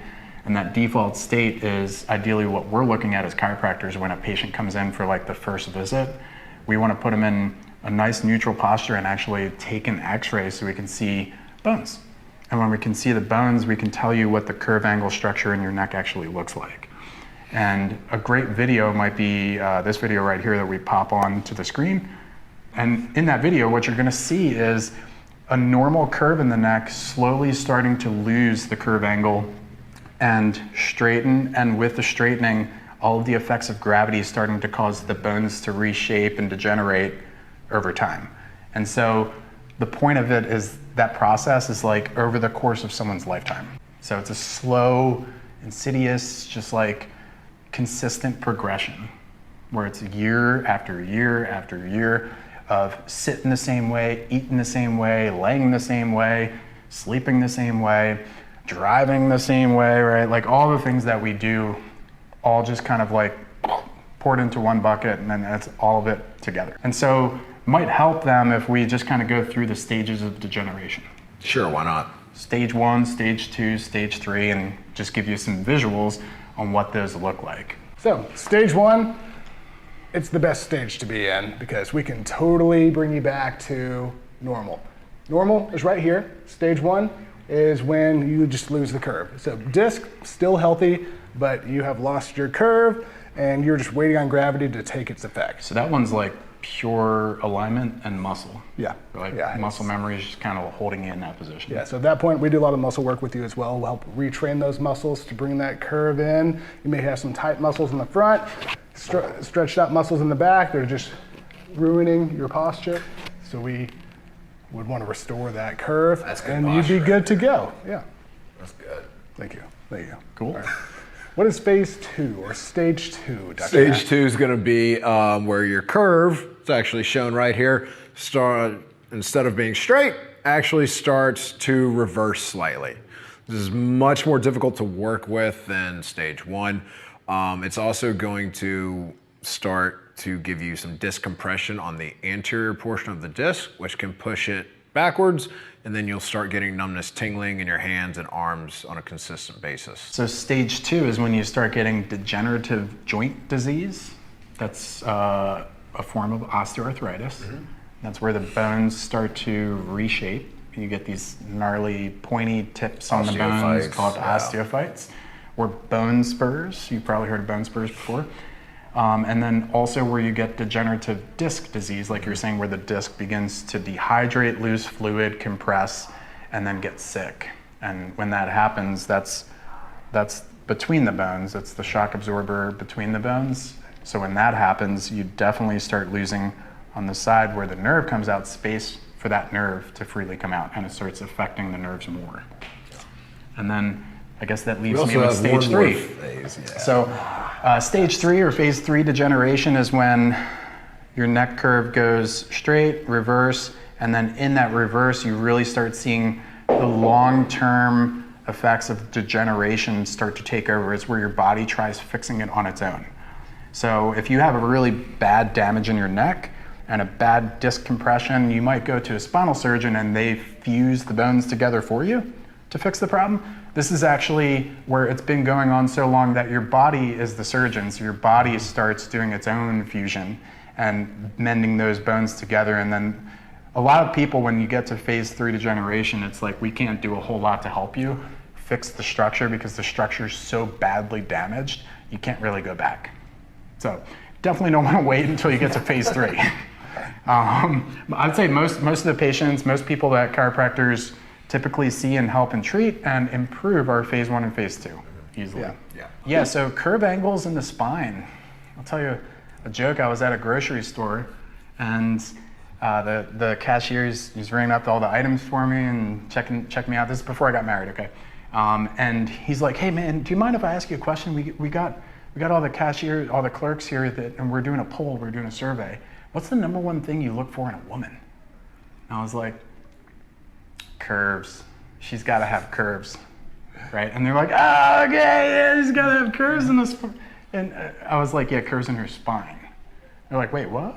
And that was my one-liner where I was like, yeah, guys, I'm a chiropractor. Here's my business card. Here's my business card. Your dad, right? Every time. That's your introduction to degeneration in the neck. And that same phenomenon, degeneration, can actually take place not just in the neck, but where else? Oh, your entire spine.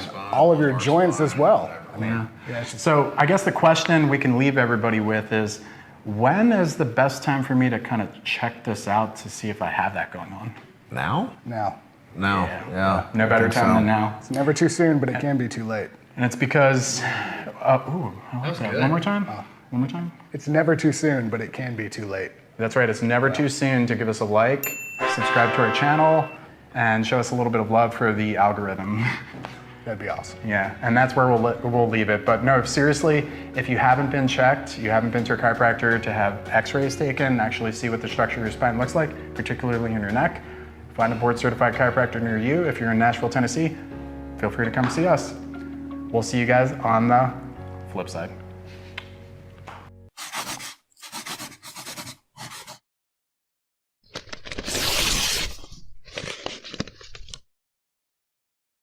When I was younger, I struggled personally with my health. I had a difficult time breathing. I had really, really bad asthma. I had severe allergies where I would swell up all over the body, eyes would puff up, and I would get these allergic reactions. And when they tested me, I was allergic to literally everything under the sun.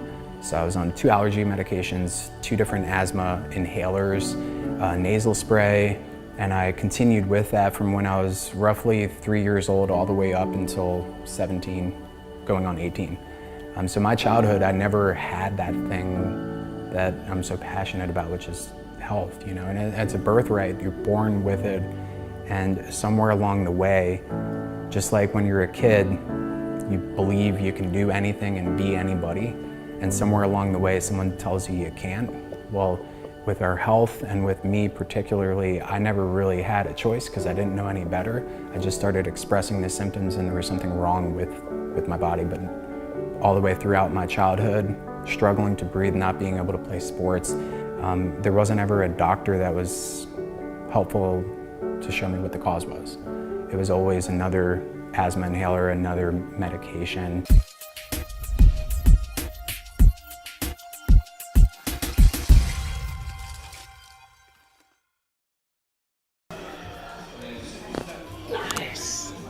Feel okay? Yeah. Good. Okay, breathe in, all the way out. Good. And one more time right here. Breathe in, all the way up. Good. You don't feel nearly as stuck today. Yeah. Nice. Okay. Awesome. Drop it to the side. Beautiful. Nice. Good job. Oh, yes, that was beautiful.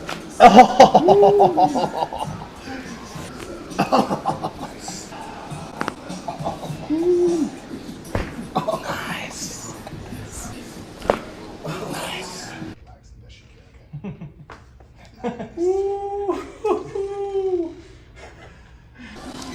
Awesome. Relax that. Good. Ooh, there it is. Looking halfway over here.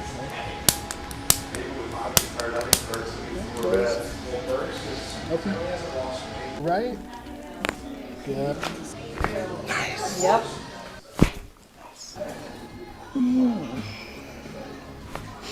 Oh my God. There we go. Yep. There we go.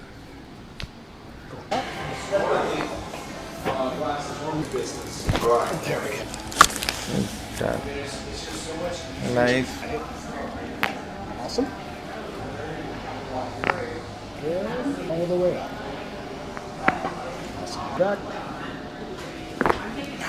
Yeah. 1, 2. Good. Pelvic wedge placement. So you're gonna take the largest surface, not the 90-degree bend, but the longest surface, and that's what's gonna contact your body. Thin part faces towards the spine, thick part goes out the opposite direction. High placement is gonna go on the part of your hip where your bony dimples are. So you're gonna place your hands on your hip. You're gonna put your thumb on your bony dimple. Feel where that bony dimple is. Yeah. That's where you're gonna take the wedge and place it for a high placement. Cool? High placement. Low placement, we'll have you turn to the side. You're gonna lift your leg, find where your leg meets your buttocks. That is where you're gonna do the low placement on the wedge. So go ahead and place your low wedge, and then you can put your leg down and turn your back towards her. Right high, left low. If you need to pivot the wedge to make it more comfortable, you're gonna make the opposite one parallel to it. So for instance, you're gonna go like that or like that, whichever makes it a little bit more comfortable, but the placement of the height is the most important part.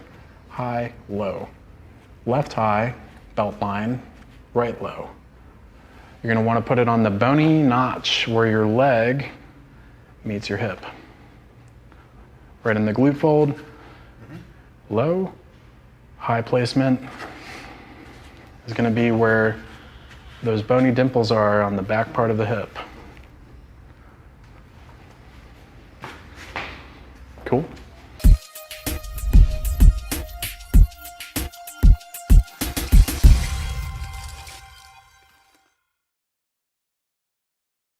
Step one, you're gonna place that chin piece from your traction unit in your armpit. Step two, you're gonna straighten your arm, lock your elbow with a flat hand. Step three, squeeze your elbow towards your ribs while keeping your arm straight. Make sure that you're staring straight forward as you do this. When you squeeze, you're counting for 5 seconds for a muscle hold. 1, 2, 3, 4, 5, and relax.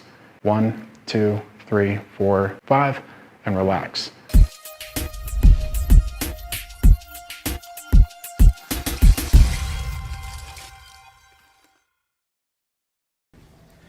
They're urgent to you because you want to get them done, and you either tell yourself, well, it's important, I need to do it right way, or it's not important, I can do it later. And so because of that, you only effectively ever get like 1 or 2 things done on a day in, day out basis that are super important to you, and then the rest get kind of put off. But you'll still get them done, maybe you'll just do it tomorrow. Does that make sense? Okay, so what we need to do is we need to start prioritizing our categories and try and take more of the things that we find ourselves putting in category 3 into category 2. Because the things that naturally fall in category 2 are the things that are the most valuable to you long term. These are the things like relationships with your spouse. These are things like social life, your personal time. The biggest thing that most of us are robbed from is personal time with ourselves. And so you'll find that the things that will create less stress for you long term are always going to be the things in category 2. So with our hips, one of the things that'll end up happening is you'll have that hip that drives into a higher position. But really one of the things that does it is your hip flexor muscle going super tight on one side. And your hip flexor is what attaches to the bones in your low back, goes down the front and lifts this leg here. So it becomes over tight and then pulls that hip up. So if we want to help you level out that hip, this stretch is specifically supposed to be done in conjunction with the other exercise called your psoas or hip flexor exercise, which you'll see in another video.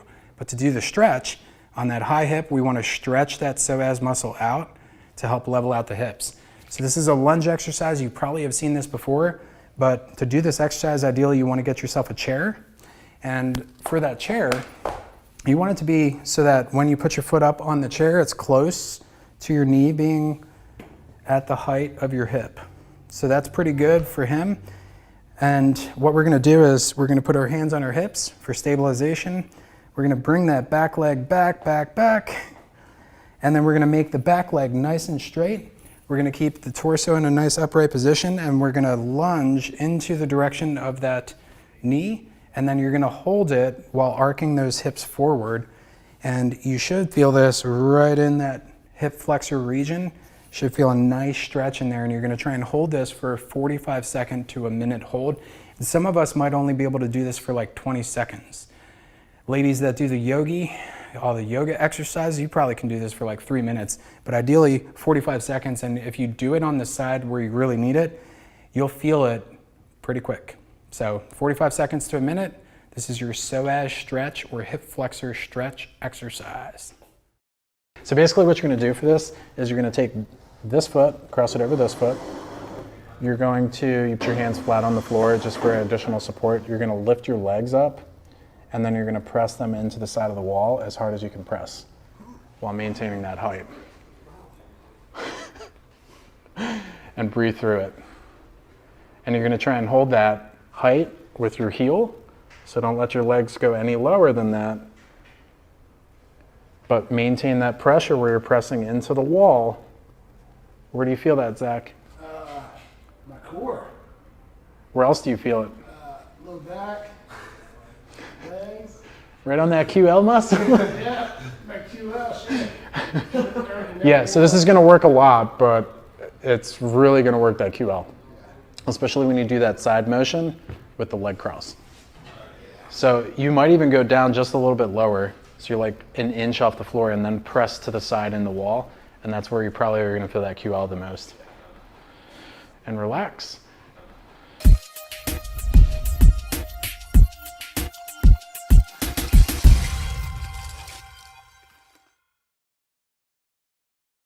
The advanced version of this, you're still gonna do the rotation for the upper half of your body. You're gonna turn and look behind you, elbows and upper half of the body are gonna follow. However, the bottom half of your body, you're doing the forward to backward flexion of the hip bones. And so this is a compound functional movement. Forward to backward with your hips, side to side with the upper half of the spine. This is working all three regions in the movements that they're designed naturally to do. 30 reps in the morning, 30 reps in the evening, right before you go to bed.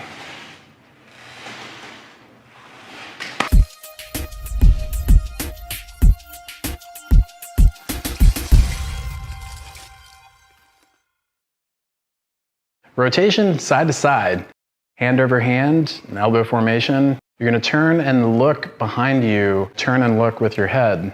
Body follows head, it's all about posture. Your rib cage and your arms are gonna follow where your head goes. Your body always follows where you look. So lead with your head, slow, controlled, exaggerated motion with the rotation on this. 30 reps in the morning, 30 reps in the evening, to be done with the rest of your mobility warm-ups.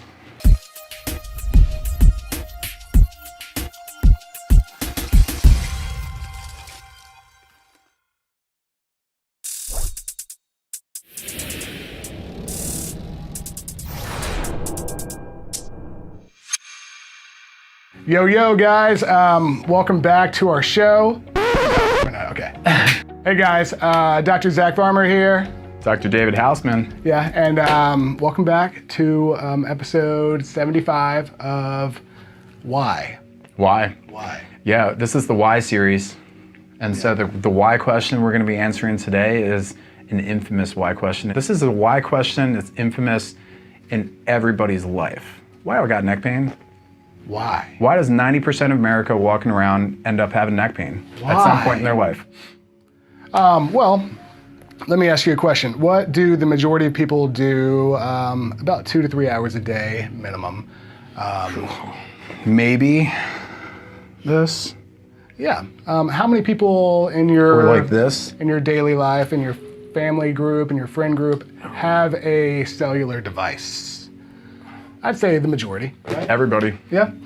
Almost everybody. And where do you typically hold that device? Below the eye level. Below the eye level. Yeah. I don't know where. Easy arm level, like right out in front of you, 90-degree angle with the elbows. Now let me ask you a question. What is the degree of the neck curve supposed to be? Well, that's a great question. So scientific research shows that the normal curve in your neck, for those that don't know, if you're looking at the spine from the side, the purple part of the spine, your neck, it actually should arc, should have a curve. It should not be whoop, straight.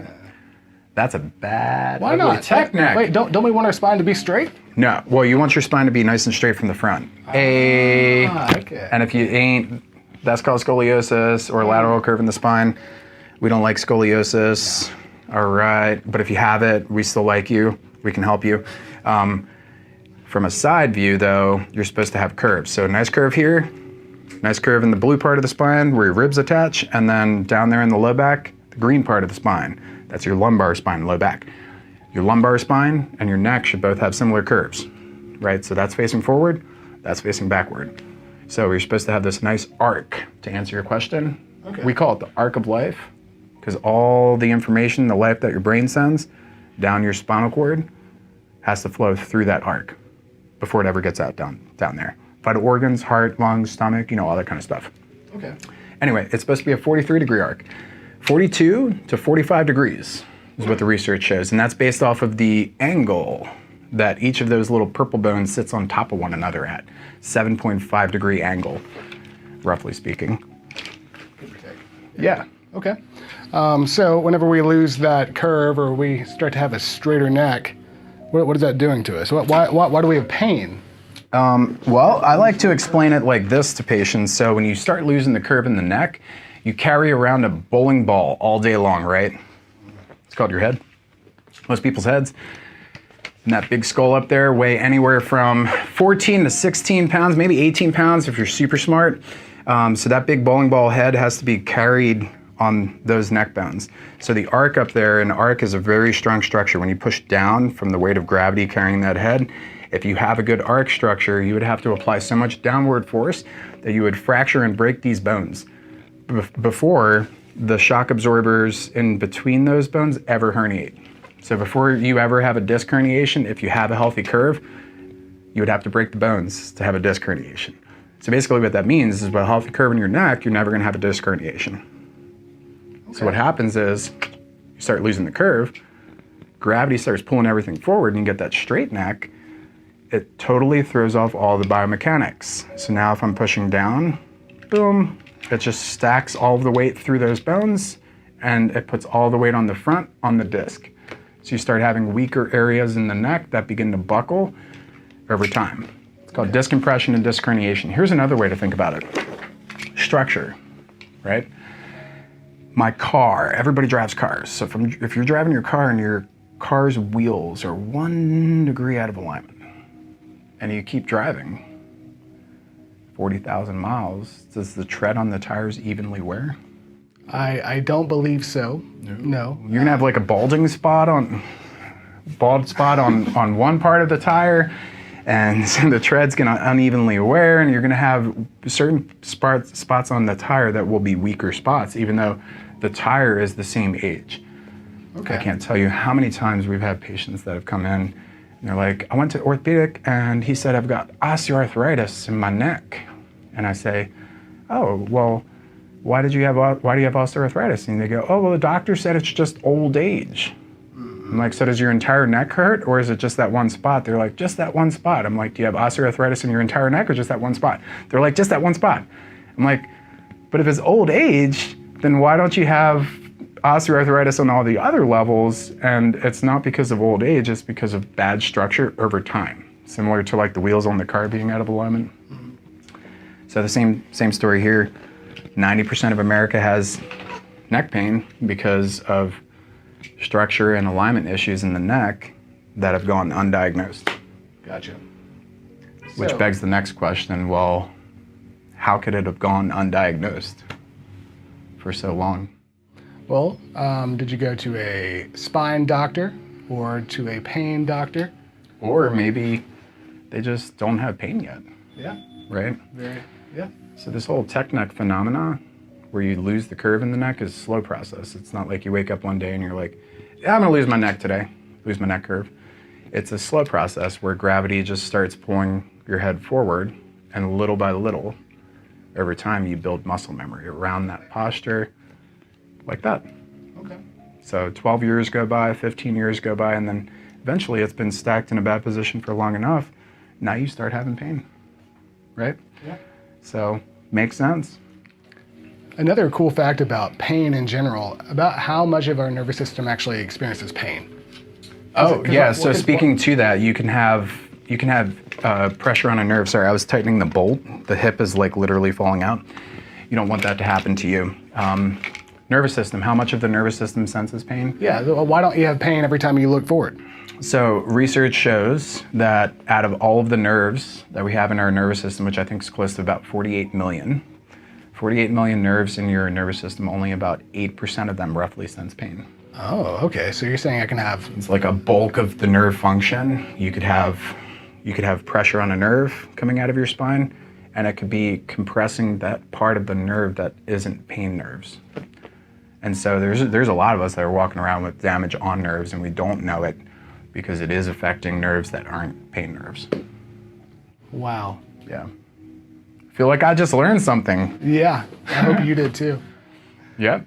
So 90% of America, it's probably a higher number than that, has neck pain, but 90% of America has neck pain because we all have spines, and our spines aren't really looked at as being priority in health, right? Like everybody and their mother is like super cognizant of bringing their kids to the dentist, starting good dental care, getting regular 6-month dental checkups, but it's just like not the same mentality for our country for spine. Yeah, I mean, right, for like chiropractic, like go get it checked out, get an initial screening, make sure your kid's spine is growing properly with the right curve angles so they don't have issues when they're 18, 25, 30 years of age. But we just don't have that mentality. Right. Well, what's easier, maintaining your car, putting oil in it, making sure the tires are in line, doing all your normal tune-ups every 3 to 6 months, or just buying a new car for, 20, 30, 40 grand. Well, there's the problem. Most of us don't want to dump $20,000, $30,000 into a new car, nor do we need to if we were just smart enough and diligent enough to just take care of the one we already have. Right. And the same holds true for us as humans. And I would step it up one level from there, and I'd say the car that you're driving is your body. Right. Right. And so we can't upgrade our body, can we? So we're we can't, but you should upgrade it mentally and start looking at your body instead of a Hyundai, like as a Lamborghini or a Maserati, like a high performance machine. And when we start changing and shifting our perspective like that, it's really easy to start making better decisions for our health, right? Because like if I had a Maserati, like I would make sure the inside of that thing is staying nice and clean. I want to make sure the value of that car is staying where it needs to. I don't want any nicks or dents on the outside of the car. I'm going to put high premium gas in it, right? And I'm going to do those things because I'm going to take care of that car at a very high responsibility level, as opposed to like if I had the ding beater that I got when I was a kid, my first car in 1989, Buick LeSabre, used, at like 175,000 miles on it. And I drove that thing and just like didn't take care of it because it was a hand-me-down. Yeah. So I think the important message here is, 90% of America has neck pain because we all have spines, and the structure of our spine has probably been put to the back burner and hasn't really been a priority because of lack of knowledge. Right. I think a lot of people just don't know how important it is to do a screening and like check the structure of your spine and make sure things are in the right alignment so you don't end up having problems.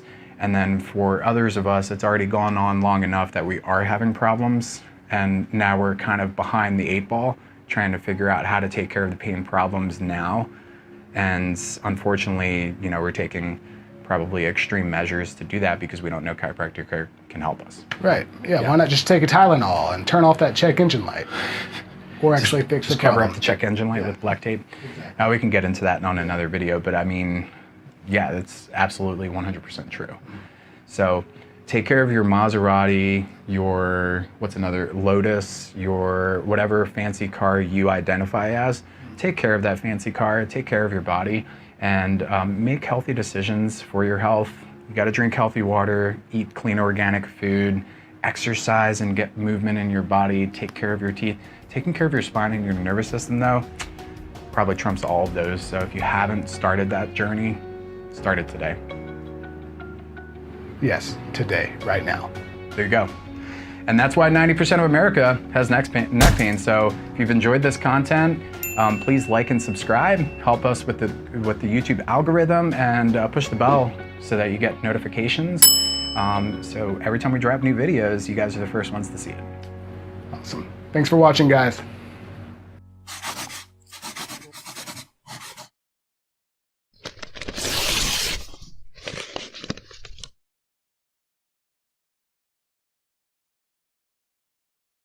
Step 1, foam piece.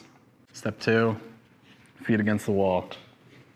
Step 3, foam piece goes on forehead. Step 4, push forehead into wall. Make sure that you're standing upright, palms behind you, shoulder blades are together. Push in, hold for 5 seconds. Relax.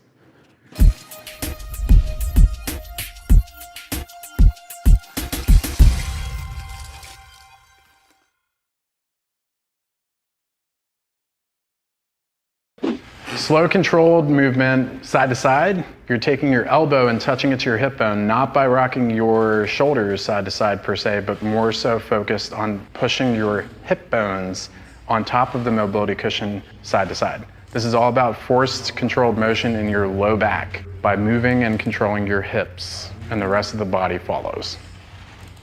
30 reps in the morning, 30 reps in the evening, right before you lay down on your pelvic wedges and your rolls.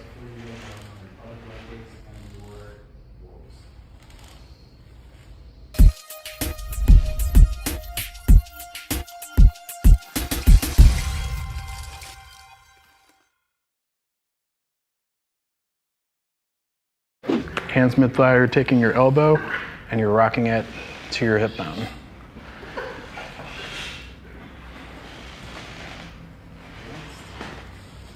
Advanced.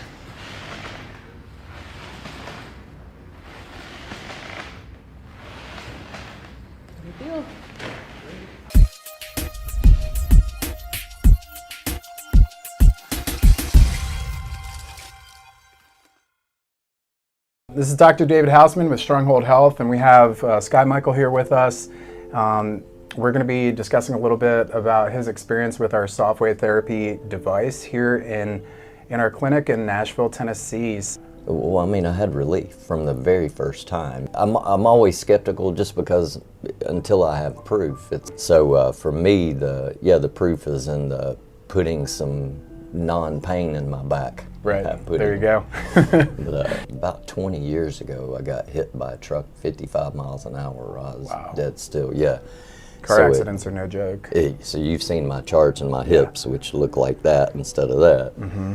And so in that, I had so many things jacked up, particularly in that lower back region. So at least the last 10 years, you know, there's this grinding, and it's just this shooting pain. After just about 3 times of using this, right, I remember like getting out of my truck and walking. Matter of fact, no, you were here, Hunter, because I walked from the desk out here out to my truck. Yeah. And it was the first time in so many years that there wasn't pain there. Wow. That I actually noticed it. Wow. Right, because it's like you always feel the pain. You just like, we're so used to it being your baseline, you kind of forgot it was there. And then after that, went to the pinky as I'd fractured both knuckles. I play guitar, dude. Yeah. I mean, it lit me up. But I'll tell you what, within immediately from that time, it started immediately feeling better. That's the beauty of the technology. As long as we can get the pulsed sound waves from the soft wave therapy device into the area where there's tissue damage, it'll have start having that cellular healing response. Yeah, exactly. So cool. All that swelling is gone. Like you could not see this knuckle. Yeah, like that right there. It doesn't even look like it's swollen. It was puffy. It was like this big puff ball. So how's that been looking for you now with playing guitar? Yeah, much better. Because I'm able to get into some of the intricacies where I'm stretching that obviously far. If it was like swollen, you could move it. When you're stretching that far and trying to move the tip of that pinky like that, while having your fingers completely stretched out to be able to do something. That's some skill. You have to be able to have control of that finger and to be able to do so, because it was all numb in here, and I couldn't get it to bend all the way down. There was grinding. And so the numbness, has that improved? where you have better sensation. Absolutely. Yeah, absolutely. A lot of people don't know that the soft wave therapy device, it has a patent on peripheral nerve elongation, which basically means it causes nerves that are damaged to regrow. Right. It allows electrical signal to flow again. It helps to heal the actual nerve. And my entire childhood growing up, I was always told in anatomy physiology class, if a nerve is damaged, it's always damaged. Permanent, right? But the reality is your body can regrow that with the use of stem cells and exosomes. So it's really cool to hear your story. It's really cool to have this story to be able to be cool for you, because otherwise I'd still be in pain, man. Oh man, that's awesome, and that's what it's all about, is getting you out of pain and getting your body back to functioning, healing properly. Yeah, and I'll add one thing too, and that is that getting the spine realigned correctly. And I'm not just talking about the adjustment itself, but with that Y strap, being able to get the decompression in there allows the flow to be so much better again. So not only that, so getting the Y strap, getting the hips done back in here, and then having the soft wave therapy on top of it to really, it's like the soft wave like helps to take all the nerves that are going like this and make them go,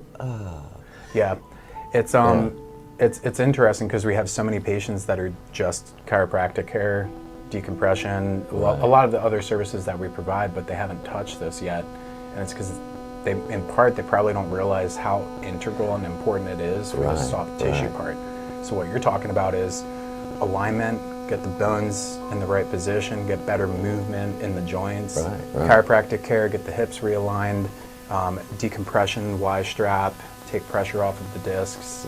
So we do all that, right? But then there's all this soft tissue stuff, muscular problems, tension in the muscles, old scar tissue, and all of that can have positive benefit from being treated with soft wave therapy. That's what I'm hitting today is the scar tissue and the toes. And so it's really cool though, because you decided to dip in, try this. You're like, I'm gonna give it a shot. And I remember the first day you were like, try it on my foot, but I think I'm gonna try it here, and I wanna try it here, and I wanna try it here, and I wanna try it here. And you're like, let's just do it on my whole body. But clearly you benefited from doing that. So kudos to you on that, and thank you for sharing, man. Really, really appreciate it.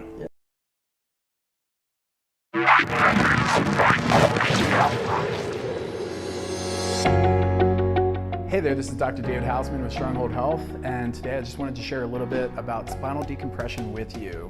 If you're watching this video, you're probably researching the topic, you've Googled it, you've probably seen other videos. My main goal with this video is just to kind of describe what the experience of spinal decompression is like. With spinal decompression, you're dealing with, most of us, it's low back, compression on the shock absorber, the disc that's between the bones, at that spinal joint, and that disc itself is getting smushed, it's getting compressed, it's pushing downward and upward. So when we lay you on a spinal decompression table, typically it's laying face up. And as we lay face up, what happens is we put a harness around the waist, and then that's attached to a belt or a traction rod that's at the bottom of the table. And then we have little bolsters that go under your armpits, or a strap that goes around your chest that holds you in place for the upper half of your body. And a lot of people ask, well, what does it feel like? Mechanically, what we're trying to do is create separation. So we're pulling the hips that way while your chest stays in place. So it's effectively stretching and decompressing the joint that has the smushed disc. And so if it's done properly, it should be a very, very slow and gradual stretch. And in my experience and our own team members here at our clinic, a lot of people that have done spinal decompression, they describe it as kind of like floating in a pool or feeling like zero gravity. It's very, very slow and gradual. It should feel super relaxing. It's not going to be like a sudden jarring type of experience. It's very, very gentle, and it should provide insane relief, especially if you're dealing with a sciatica or a disc herniation that's causing radiating pain down the leg. What we're trying to achieve with that is take pressure off of the nerve that's shooting down the leg and gradually create that traction and separation and provide that relief that you're looking for. And so most people describe it as being very, very relaxing. Some people fall asleep on our table when we do the spinal decompression. We like to set it up kind of like a spa-like experience. Dim the lights in the room, have some nice chill spa music going on. And a lot of times people get concerned with the spinal decompression, like feeling trapped on a table type of experience. If it's done properly and you're doing it at the right clinic, you should have a kill switch. So you're always in control. You're laying on the table, the decompression computer programming is running its course. In the middle of it, for whatever reason, you're feeling comfortable, you just hit that stop button and it kills the program. It stops, relieves all the pressure, you're fine, you're in control. Spinal decompression, our patients' experience in it is it's been a huge addition to the chiropractic care they were already receiving. And if you're already a chiropractic patient, you haven't been getting relief for low back or neck-based problem, it's likely a disc compression problem that needs to have spinal decompression added in as part of the treatment approach. So if you're considering spinal decompression therapy and you were kind of nervous or like worried about it, I have to reassure you that spinal decompression is super safe, is very, very relaxing, and it's probably the thing that you need to do to relieve that extra tension and get the pain relief that you're looking for. Please like and share this video so that we can help you make the rest of your days the best of your days.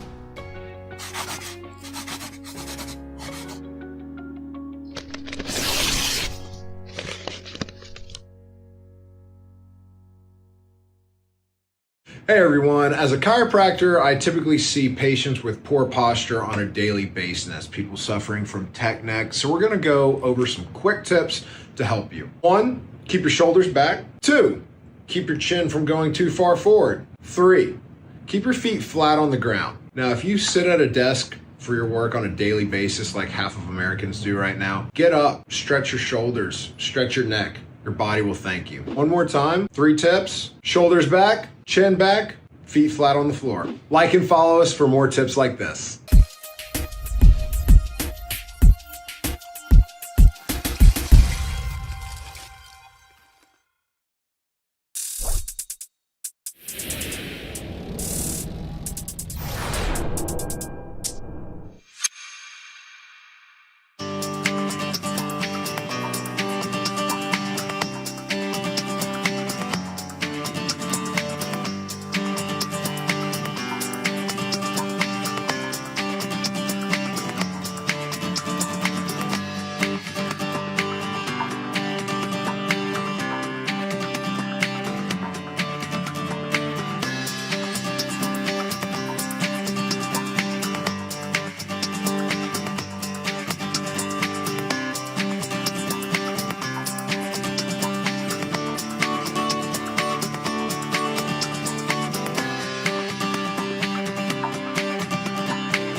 Did you know that a flea has a 36-inch vertical? Tiny little flea can leap 36 inches in the air. That is crazy to think about. Researchers took fleas, put them into a jar, put a lid on the jar, and when the fleas would jump, they would continually hit the roof of that jar. Eventually what they found is the flea would limit how far it would jump so that it wouldn't hit the roof of the jar. It would jump just high enough so that it could get real close to it and then back down. So it was limiting its capacity and its ability to adapt to the surroundings and the environment. My encouragement to you today is don't be the flea in the jar. Don't be limited by your environment. Be the person that you were designed and destined to be. Live to your potential, live your gift, be you. Like and follow us for more tips and tricks like this so that we can help you make the rest of your years the best of your years.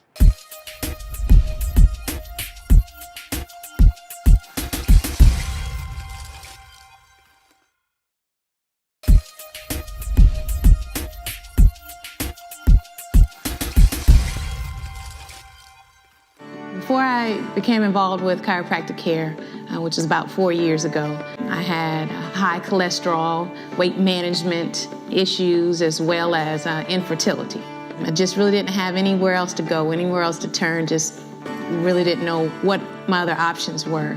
We was trying to figure out what steps to take to conceive, if it's anything that has to do with us. We noticed that my spine was not aligned and it was impacting the function of my reproductive organs. And as a result, I was getting pregnant, couldn't sustain the pregnancy, and then eventually I wasn't getting pregnant at all. So once we was able to get our bodies aligned at Stronghold, we was able to conceive, and now we carrying a bundle of joy. So the Stronghold team is family.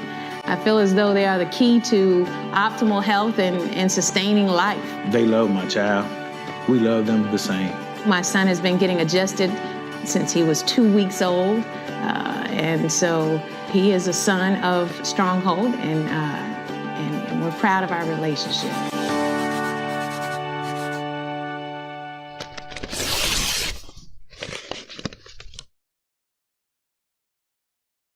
Are you looking for something that's simple, convenient, and tasty, where you can get all of your servings of greens, probiotics, prebiotics, digestive enzymes, adaptogens, which are great for hormone balance and stress reduction? Well, I got you covered. We got our Ultra Greens Plus berry flavor, and the Ultra Greens Plus actually even has added minerals and all of your vitamins as well. It's simple, convenient, 1 year shelf life. All you do is crack open the lid, fill it up to the water line with chilled water or milk if you want a creamier output on it. Go ahead and put the lid back on, shake it up, and enjoy. And did I mention it's tasty? This one's berry flavor. You also have our regular Ultra Greens. That's in chocolate and espresso. They are amazing because you don't even taste the greens. That's why most people don't drink greens powder, because it tastes like greens. This doesn't. So check it out, strongholdhealth.com, click on shop.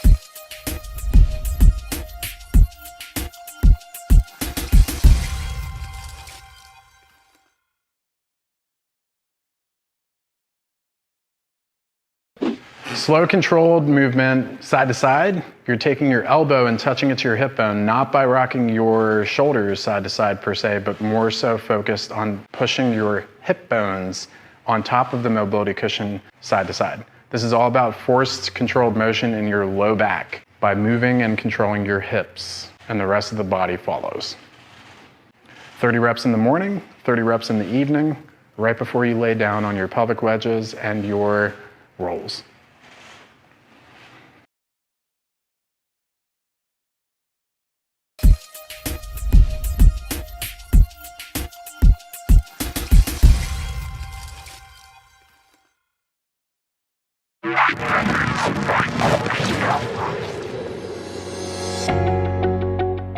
Hey, this is Dr. David Hausman with Stronghold Health, and today we're going to be going through the top 10 myths regarding chiropractic care. So number one, chiropractors aren't real doctors. Let's go ahead and go through this. In order to become a chiropractor in the first place, a licensed chiropractic physician in all 50 states in America, there are minimum classroom requirements and degree requirements. In order to even get into chiropractic school in the first place, you have to enter with a bachelor's degree. For instance, for myself, I graduated from UNC Chapel Hill with a 4-year degree in biology and chemistry. I knew I wanted to become a chiropractor, and so that was my entry point even into chiropractic school in the first place. And then it's a 4-year program to get your doctorate. So when you're looking at the total length of time, that's about 8 years of education. And medical school is pretty close to about 8 years as well. We actually go through in chiropractic school the same education requirements for a medical student for an MD degree. The main stark difference is very simply in med school, they're going to learn to prescribe medications. So they have to take pharmacology class and they have to take drug interactions classes, amongst others. So they spend a lot of classroom hours on pharmaceuticals and learning how to prescribe medications. With chiropractors, we don't prescribe medications, we work naturally with the body to get the body to heal. With that being said, we end up taking all of the classroom hours we would have used for pharmaceuticals and we end up applying that to anatomy, physiology, and differential diagnosis. So the truth be told, if you stack up a chiropractor, licensed chiropractic physician with a DC degree next to an MD, we can out-diagnose MDs. And I've seen that in my own clinical experience with patients coming in, being able to diagnose problems that they have, where their general family practitioner wasn't able to really give them a solution to it. And it's because we spent so many more classroom hours on anatomy, physiology, x-ray, and differential diagnosis. Also, us as chiropractors, we have to go through the same state and national board examinations. There are licensing bodies that are in place to make sure that we have that same quality level of education and clinical competence. And so just the same way that a medical doctor has to go through their boards, pass their board exams, we have to go through the same thing. Number 2, chiropractic care is dangerous. My simplest and easiest response to this is look at what is my cost as a chiropractic physician for malpractice insurance. On an annual, I'm looking at anywhere from about $1,200 to $1,500 for $3 million policy coverage, versus medical doctor prescribing pharmaceuticals can be up to a minimum of 10 times that amount, $10,000 a year. So that alone should tell you safety. My own clinical experience, I've done over 380,000 adjustments and haven't hurt a single person. So in terms of chiropractic care not being safe, I would argue the statistics are far in our favor that it's the most conservative and safest of many of the medical approaches or non-medical approaches to healthcare. Number 3, chiropractic care is only treatment for back pain. It is true that chiropractic care is the #1 treatment approach for neck and low back pain. However, with that being said, chiropractic care is taking care of the entire framework of the human body through the nervous system. And so we have patients that we've been able to help with headaches, migraines, numbness and tingling issues, digestive problems, heart conditions, and the list goes on, because at the end of the day, chiropractic is reconnecting the brain to the organs of the body through our nervous system, through the wiring system, if you want to think about it that way. And so chiropractic care is all designed to take pressure off of our nervous system so that our brain can properly send life down our spinal cord, out the nerves, to every organ, cell, and tissue of the body, so that our body can thrive and heal from the inside out. 4, chiropractic care is expensive. I would argue that chiropractic care is one of the most affordable and conservative treatment approaches, especially considering the top 2 reasons that most people end up missing work and having sick days from their job are neck pain and low back pain. Chiropractic treatment is the #1 treatment approach, conservatively speaking, for neck pain and low back pain. There's studies that have been done in other countries and here in America. A Sweden study, for instance, that showed that chiropractic patients had significantly less sick days, less hospitalization, 60% less pharmaceutical costs, and it's because, generally speaking, the mentality of an individual to take preventative and proactive approach towards their health means that they're going to end up having less health issues in the long run. Number 5, chiropractic care is painful. Honestly, my first chiropractic adjustment from my own experience is I didn't even feel it. In fact, it felt like a huge light bulb going off, a huge burst of energy, a rush of oxygen to my brain. And again, in my own clinical experience and working with thousands upon thousands of patients, hundreds of thousands of adjustments, I can't even think of any more than maybe one occasion where I had someone that complained about pain. And that one individual had a hot disc, they were just in a car accident, they had severe trauma that they had just sustained. And so it was working with them maybe a little too soon. We had to wait a couple of days for their body to recover a little bit from that initial trauma. So with that being said, I mean, chiropractic care, like super gentle. We work with kids, newborns, all the way up to geriatric patients. One of my youngest patients was 1 minute old, and one of my oldest patients was 94. And so with that being said, chiropractic care is not painful. I hope that you enjoyed it. If you have any questions, comments, feedback, please go ahead and drop it in the comment section below, and let us know if there's other content that you'd like for us to film, and please give us a thumbs up, a like, and hit that notification button so you can get notified when we have new videos drop.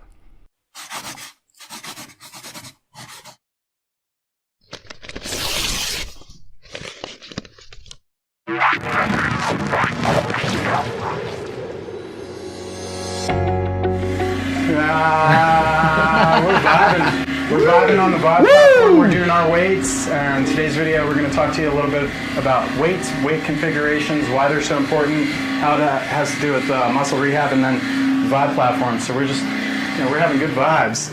So today's video is all about that vibe. The vibe! Okay, so why do we vibe in the first place? I guess that's the best place to start. Vibration platform is somewhere between 43 and 46 hertz frequency, and that just means that that's how many times it shakes in 1 second, which is kind of crazy. So It's all about reprogramming our body's proprioception, which is our body's muscle memory. wait, proprio what? Proprioception. So proprioception, our nerves do a lot of cool things, such as feel pain, feel pressure, control our muscles, but a cool thing that they do is tell us where our body is in space. So if we close our eyes, proprioception is how I know my left hand is up or my left hand is down. So this helps us reset our body's natural state of our muscle memory, our posture, basically. So are you saying that our brains are really, really smart, and when we're not thinking about our posture, our body's controlling our posture? I'm saying that, yes. That's amazing.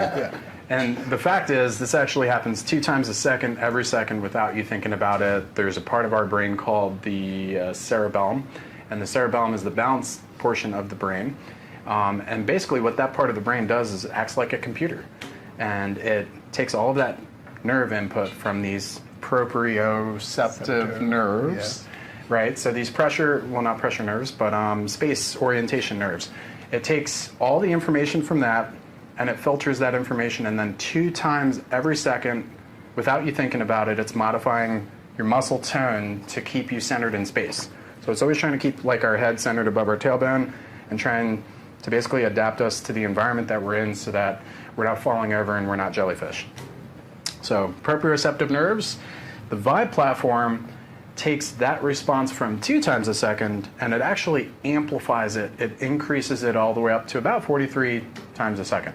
So we're bombarding that part of the brain and essentially hacking the neurology to try and reprogram our posture muscles so that it helps to support our spine. And then we really stress it out and freak out the system a little bit, if you will, with adding in cool stuff like this. Head weights. And then shoulder weights. And we also do isometric muscle holds, CTP traction pull, and we also can wear the weights across the body on the shoulders so that it's coming down across to the side in a purse weight configuration. We also will use the same weights to hang it on a hip.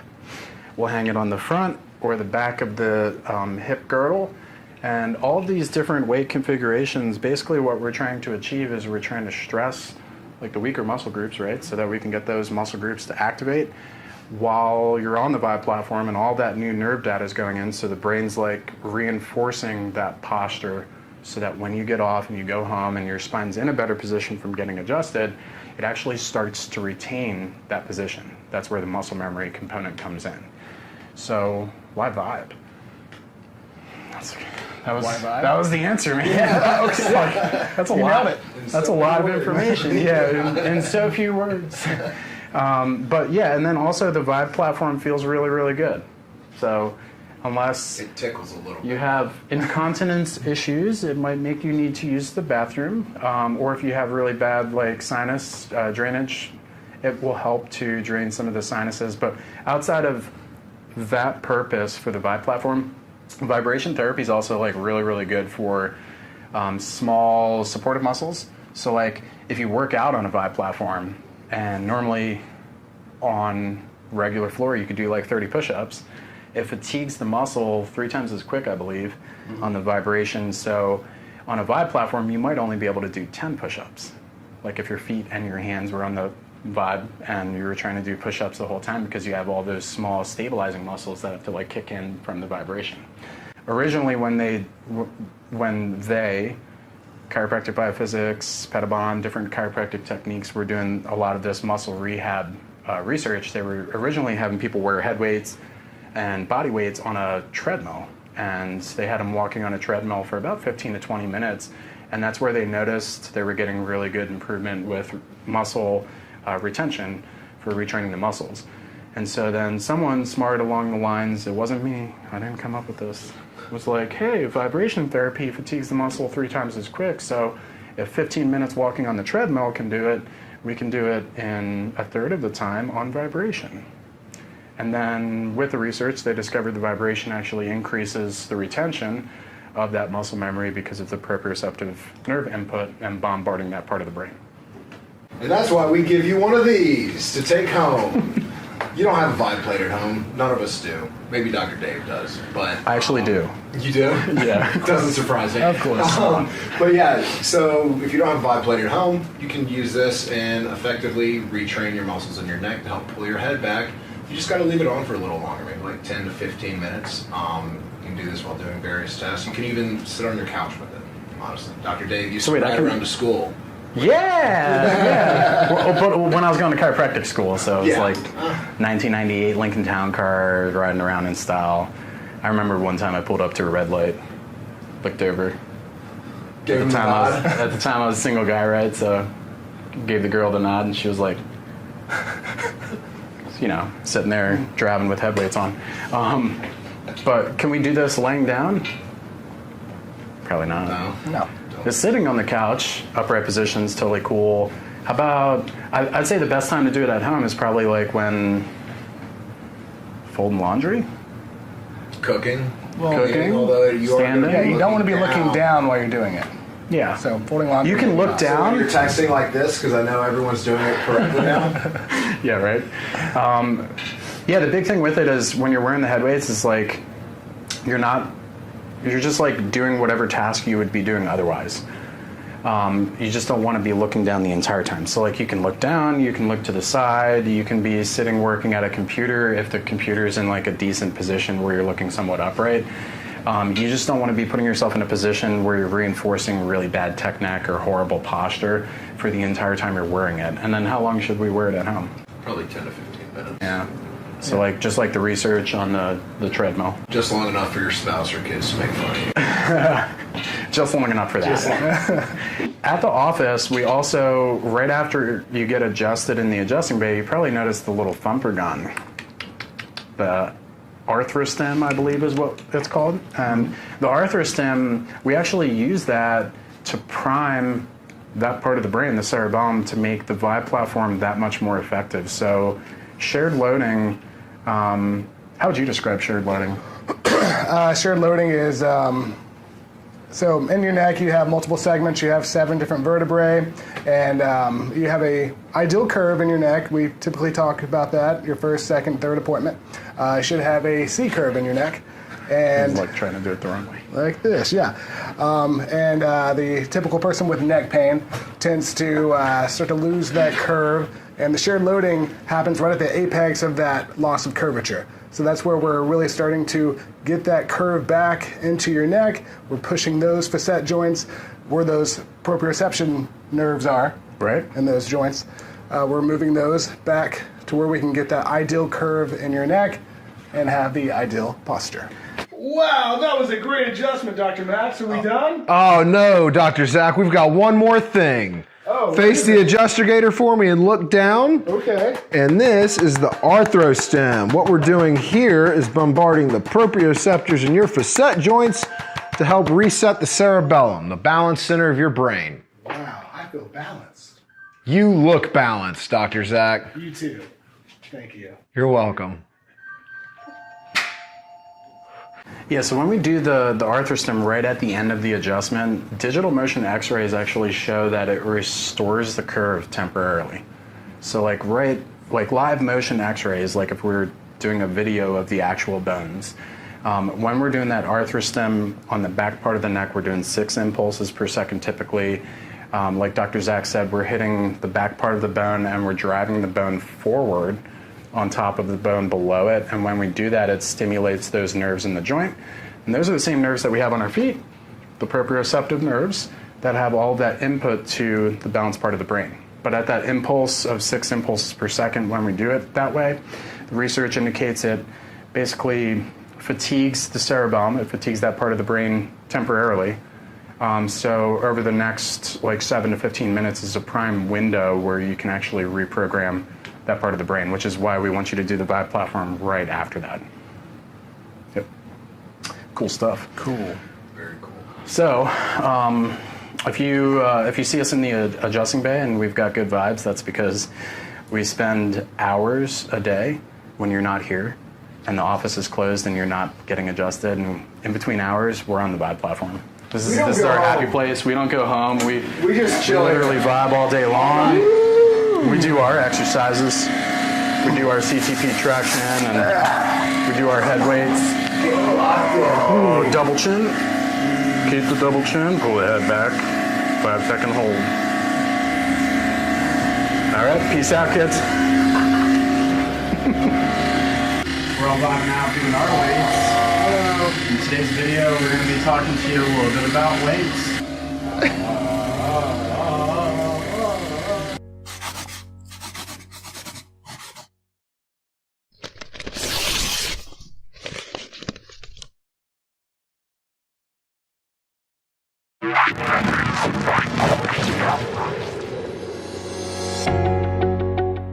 Hey, this is Dr. David Hausman with Stronghold Health, and today we're going to be going through the top 10 myths regarding chiropractic care. Number 6, if you start chiropractic treatment, you have to do it for forever. I always have to ask a question with this, rhetorical, and I know you can answer it yourself. Are there certain things that we have to do for our health? Yes, absolutely. We have to drink healthy, drink water to sustain our bodies. We have to eat clean organic food. We have to exercise and move our bodies regularly. Dental care, we have to take care of, brush and floss our teeth to maintain the health of our teeth. And so there's certain things at the end of the day that we have to do, generally speaking, for our health. The number one thing you can do to take care of and maintain your nervous system, arguably the most important system in your body, is chiropractic care. And so with that being said, does that mean you have to get adjusted for the rest of your life? Not necessarily. There's plenty of examples of people that start chiropractic care, overcome a neck or low back problem or another specific health issue, and then they don't get adjusted for the rest of their life and they do good. Arguably speaking, the ones that maintain their spine with some preventative treatment, maybe once a month or a couple times a year for realignment, end up doing far better. So at the end of the day, you don't have to, but it would behoove you to. Number 7, chiropractic care requires referrals. In my experience, we're in network with pretty much every major medical health insurance company. Arguably, we're only in the state of Tennessee, but we haven't really seen that to be the case. Most often, chiropractic care is a primary portal of entry, and in the state of Tennessee, chiropractors are actually considered a primary physician, primary healthcare physician, which a lot of people don't know. And so with that being said, we are in a specialty realm where insurance coverage can be considered specialty, but it doesn't require a referral. The most that we've seen from insurances is they might require a pre-authorization, which is a document that we, the provider, have to send to your insurance company to get coverage approved. Outside of that, it doesn't mean you have to go to a different doctor to come see us in the first place. You can just come directly to us. Number 8, chiropractic care is not safe for children. BS. That's bad belief systems. At the end of the day, chiropractic care is one of the gentlest and safest approaches actually for pediatric patients. My own experience working with both of my children, my daughter Gigi, for example, we adjusted her, gave her her first chiropractic adjustment while she was still connected, umbilical cord on mom's chest. 1 minute after birth, maybe it was 30 seconds after birth. It was the very first thing that I did was check the top bone in her neck to make sure that birth trauma itself did not misalign it, which it did. And she needed a lateral atlas adjustment.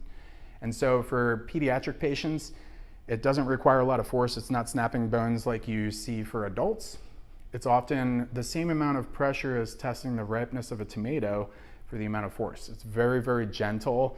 There is no twisting and manipulating. For children, they still have growth plates, the bones aren't completely fused yet, so it has to be a very gentle approach. Chiropractic care is fantastic for pediatric patients. Number 9, chiropractic care just cracks bones. The truth of the matter is we actually aren't cracking any bones.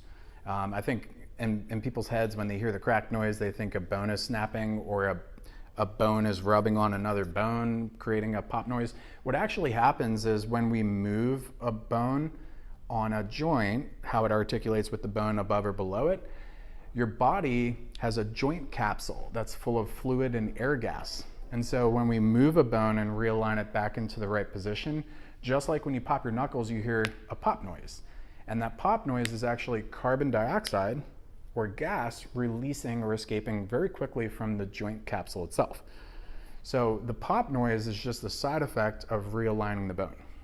Taking two bones that are out of position and putting them back in the right position, the pop noise is also a relief for many people. The pop noise itself has a side effect where the body releases endorphins, and endorphins are your feel-good hormones. So naturally speaking, if you like pop your own neck, even though you might not be realigning it to where it needs to be, you're still gonna have an endorphin rush and a feel-good hormone. So back to, does chiropractic care hurt? No, most people it actually feels really good, and we're not just popping and cracking bones, we're realigning the joint. And number 10 myth, chiropractic care is just placebo. Nonsense. There's so much research out there. You can Google and get research all day long on all the different things that have been measured biochemically speaking, anatomically speaking, with chiropractic care and the positive patient outcomes. A couple of simple examples is before getting adjusted and then after getting adjusted, seeing an increase in blood oxygen saturation. Before getting adjusted, after getting adjusted, seeing an increase in vital lung capacity. Reducing forward head positioning, for instance, by 1 inch increases vital lung capacity by upwards of 60%. That means how much oxygen you can hold in your lungs. We're talking about oxygen saturation to central nervous system and brain cells. Long-term chiropractic patients, there's a study that measured serum thiol levels. Serum thiol levels being a marker of longevity, but also a marker of the likelihood of an individual to have chronic illness. And what they found is chiropractic patients that had 2 years of chiropractic care or longer, so these are dedicated individuals that are preventatively taking care of themselves, those patients had higher serum thiol levels, meaning they had a lower incidence overall of chronic diseases like metabolic syndrome, cancer, diabetes, so on and so forth. So chiropractic care is far from placebo. Chiropractic care is clinically proven to have positive outcomes on your health. These are the 10 myths regarding chiropractic care. I hope that you enjoyed it. If you have any questions, comments, feedback, please go ahead and drop it in the comment section below and let us know if there's other content that you'd like for us to film, and please give us a thumbs up, a like, and hit that notification button so you can get notified when we have new videos drop. Bonus content, bonus myth. I know that you were thinking it while you were watching the video and you heard me popping my knuckles. I can't even do it anymore because I just popped them all, but does popping your knuckles, is it bad for your joints, or is popping your neck bad for your joints? Not necessarily. There was a rheumatologist that did a study, I don't remember the guy's name, specifically how long, so I'm roughly quoting this, but he popped all the knuckles on one of his hands and not on the other, and did it for, I think it was once a day for upwards of 2 or 3 years. And then they did follow-up x-rays and looked at the joint spacing and looked at the joint integrity and health, and there was no difference between the hand that he popped the knuckles and the hand that he didn't pop the knuckles. So just remember, when you pop a joint, especially spinal joints, it does relieve a little bit of tension. You might not be aligning it back to where it needs to be, and that's why x-rays come into play, and it's highly recommended you go see a chiropractor with x-rays, and they realign you based on those measurements. But either way, when you pop the joint, body releases endorphins, feel-good hormone, you feel better for a little while, ain't gonna hurt you. But that doesn't mean go adjust your wife and go snap your neck. Go see a licensed chiropractor.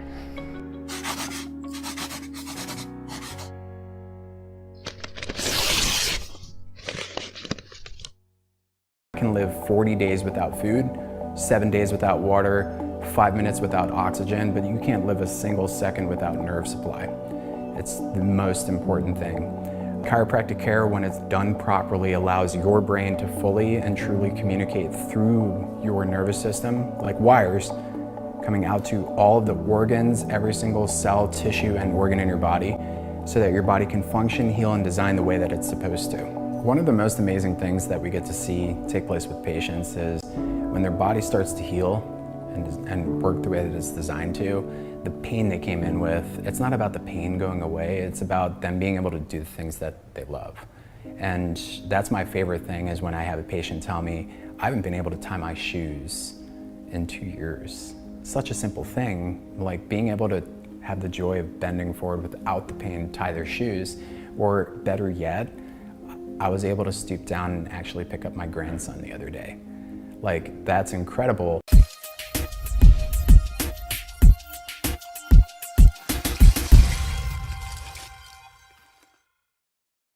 Wall angels. Step 1, heels are gonna contact the wall. Step 2, buttocks contacts the wall. Step 3, shoulder blades on the wall. Step 4, arms up to the side. You're gonna bring your hands as high as you need to so that your elbows also touch the wall and the back of your fingers are touching the wall. Great.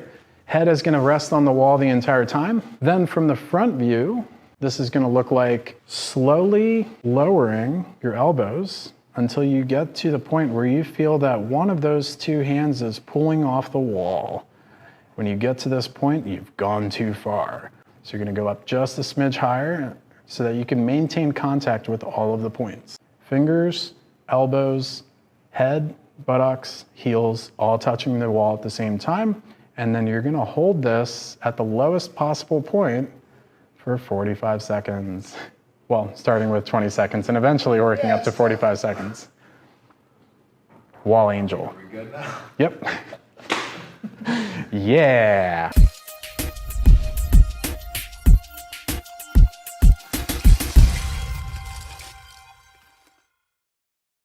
How many times have you heard to just drink water? Our body's literally composed of like 70% water. The cells, the bones, your skin, every tissue in the body requires water. In fact, the discs in your spine are literally 88% water. So water is crucial to your health. Generally speaking, a lot of us just don't get enough water. So this is my friendly daily reminder. You should really be striving to drink half of your body weight in ounces in terms of water every single day. So what that means, I weigh 200 pounds. I should be drinking half of that, 100 ounces per day as a minimum, or you could use the rule of thumb of 8 cups of water a day. Drink water today certainly beats Mountain Dew every day of the week.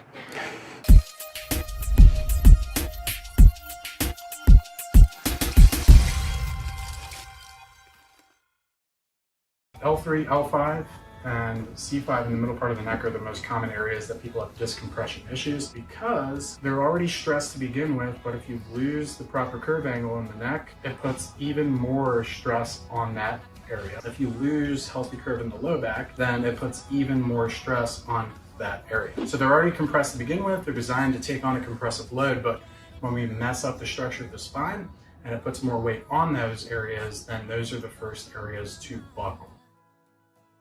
Like and follow us for more tips and tricks like this so we can help you make the rest of your years the best of your years.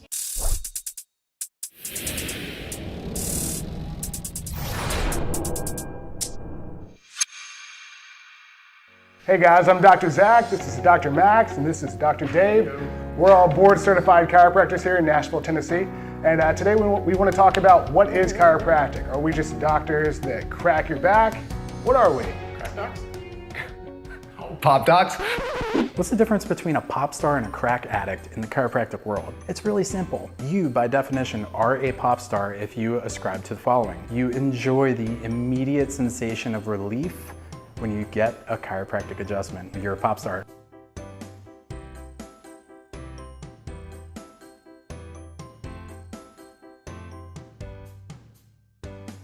So everyone knows about chiropractic for headaches, neck pain, low back pain, but we can do so much more than that. Most of you watching this video have probably been to a chiropractor before or are looking for help with one of those issues. But as I just said, there's so much more than we can do. Dr. Dave? Yeah. If you've never been to a chiropractor before, excuse me, you'll likely visit a chiropractor because of the common issues that people already know, trust, and believe chiropractic care can help them with, like neck pain and low back pain and headaches and joint pain. But the reality is, as chiropractors, we're taking care of so much more. In fact, we'll reference this guy right here. So at Vanna White moment, right? So nervous system, what we really care about is what's inside of the bones in the spine. So we adjust bones of the spine, we move them to get them in better alignment, but it's all about why. Like, why the heck do we do that? We adjust bones to take pressure off of the nervous system. Here's what I found. There you go. Good job, Siri.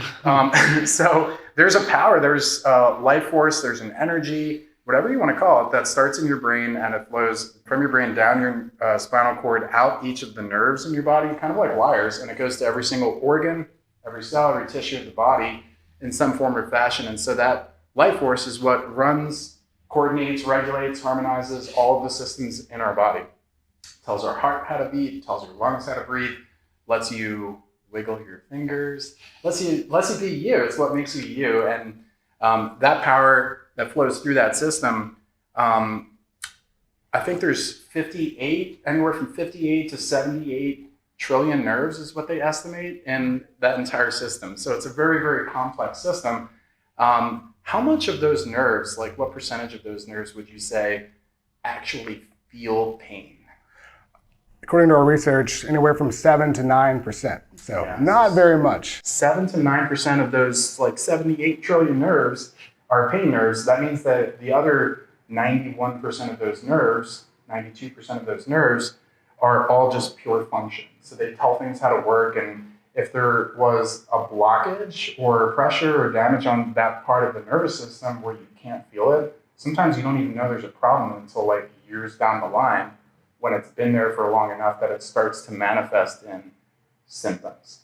And that's what, unfortunately, where most of us end up living. So as chiropractors, really when you boil it all down, yes, we help people, and we're one of the best portal of entry treatment options for neck pain and low back pain. And we help people with those, but really at the end of the day, we're all about doctors of the nervous system. So if you want to know a little bit more about that, be sure to click somewhere around this video and you'll get links to another video that we have on nervous system, and we'll talk a little bit more about the specifics of how chiropractors have that connection between the brain and each of the organs in the body, and we'll go through some examples as well. Wow, look at that beautiful city, Nashville. Oh, hey, so if you haven't already, please like and subscribe to our channel so that you never miss a beat when we release new content. Also, try and hit that bell notification so that you do get alerts when we release that new content.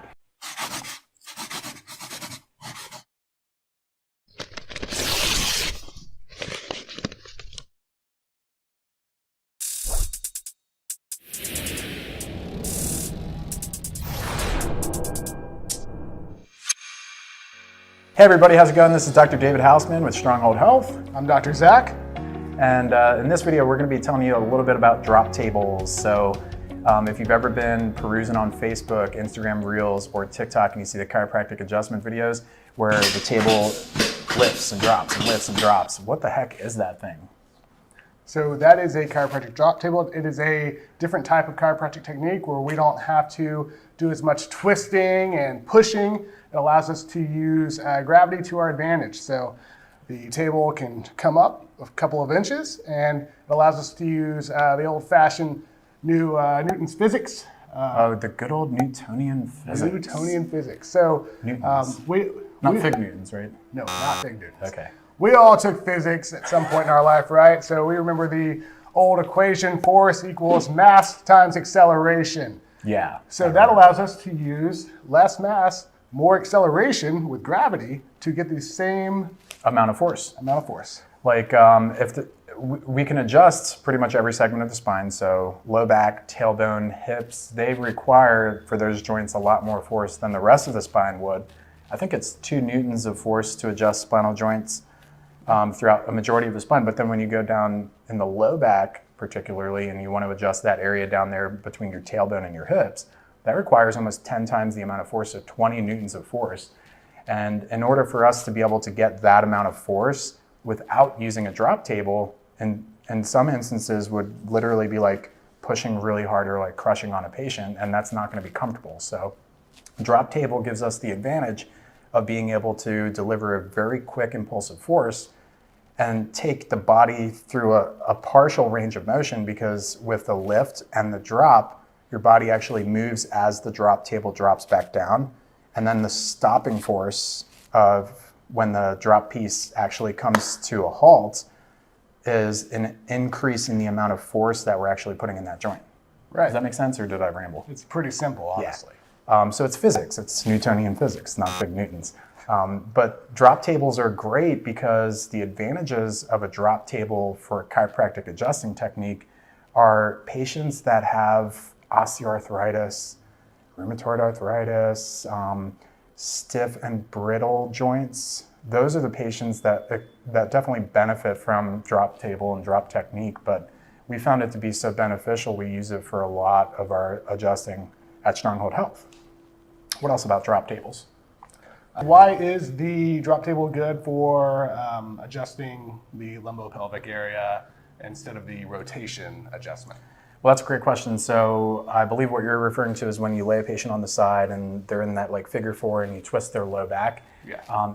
If you're a person that's dealing with a disc injury in the low back, a twisting type of maneuver like that can often aggravate the already injured disc that you have. So if it's herniated or bulging disc, often it's easier for us to use backward to forward motion instead of twisting motion. And so the drop table allows us to do the backward forward motion where we're not going to be abrasive and really grind on that disc that's already injured. So we can still adjust the joint, we can introduce healthy motion into that spinal segment, but we can do it without creating or causing more aggravation. So definitely very beneficial for when it comes to like low back injuries and acute cases. Did I just call someone cute? Acute. Oh, acute. Small. Small cases. Small cases. Just happened, still healing. Yeah. But you're cute. Here we have Dr. Zack and Dr. Zack's model spine. And as you can tell, the hips are like way smaller than what they would need to be for Dr. Zack's actual anatomy here. So if Dr. Zack is a patient that's dealing with an injury to one of these discs in the low back, which is one of the most common issues that people come in dealing with for chiropractic clinics nationwide is a disc herniation or a disc injury, that shock absorber, the fiber cartilage, doesn't do really good with twisting when it's injured. It does great with twisting when it's not injured and it's healthy, but when it's injured, we don't want to twist and grind down on that fiber cartilage because it'll just prolong how the healing process and the inflammatory response would take. So anyway, long story short, with that area down there, we want to use a different adjustment technique, and that's where the drop table comes in and is very beneficial. So if you had a curve in the spine, the model's locked right here, so it won't let me do it, but if there was a curve, often the bones will twist and rotate towards one side, and that's what will happen with one of those in the low back. And we're going to do this based off of x-rays for all of our patients. So we'll take the x-rays, and the x-rays tell us what to adjust. I'm going to use the drop table to untwist that bone like that. Without actually twisting, I'm going to use backward to forward momentum or force. And that's where the drop table comes in, is very, very handy. We can lift the drop table and then drop it down, and as we drop it, let it unrotate. So for Dr. Zack, what that might look like is right down here in his low back.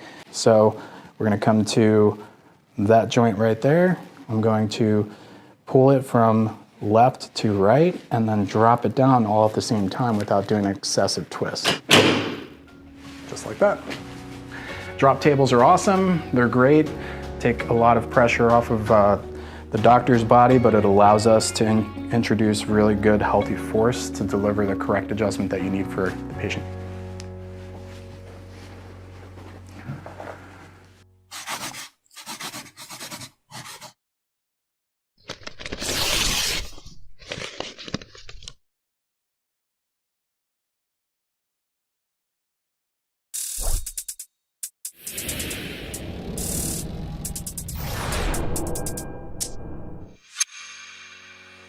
Hey everyone, it's the docs at Stronghold Health here with you today. We're going to go over one of the biggest misconceptions with chiropractic care, in that it's only for adults. Chiropractic care is going to be great for infants all the way to seniors, and let's go over some of the reasons why. For newborns and infants, chiropractic care is phenomenal. It helps with colic, it helps with digestive imbalance, constipation, it even helps with latching difficulty issues with breastfeeding for the little ones. It requires just a little bit of pressure. The adjustments are super gentle.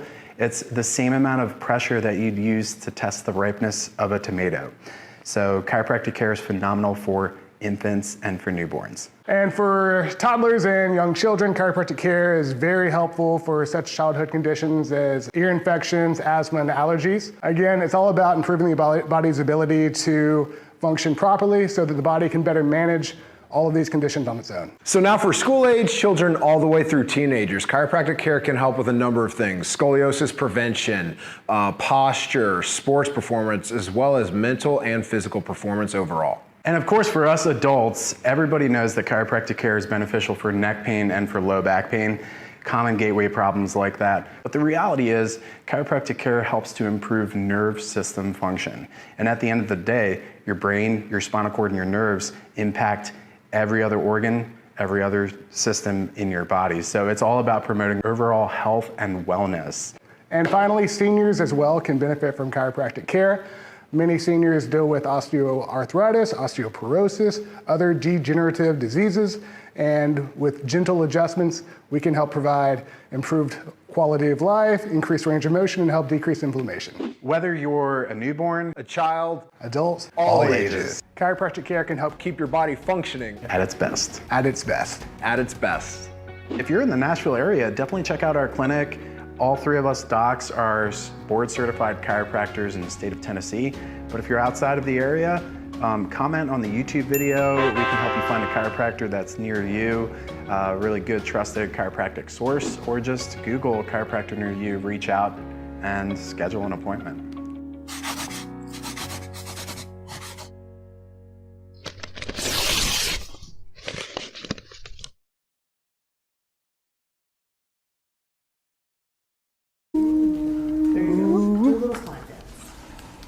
Little spine dance. Spiny spine, spiny spine, spiny spine. Whiplash. Mine's so fine. Whiplash. Look at how fine my spine. Be on your mind. I got a fine spine, and it's all mine.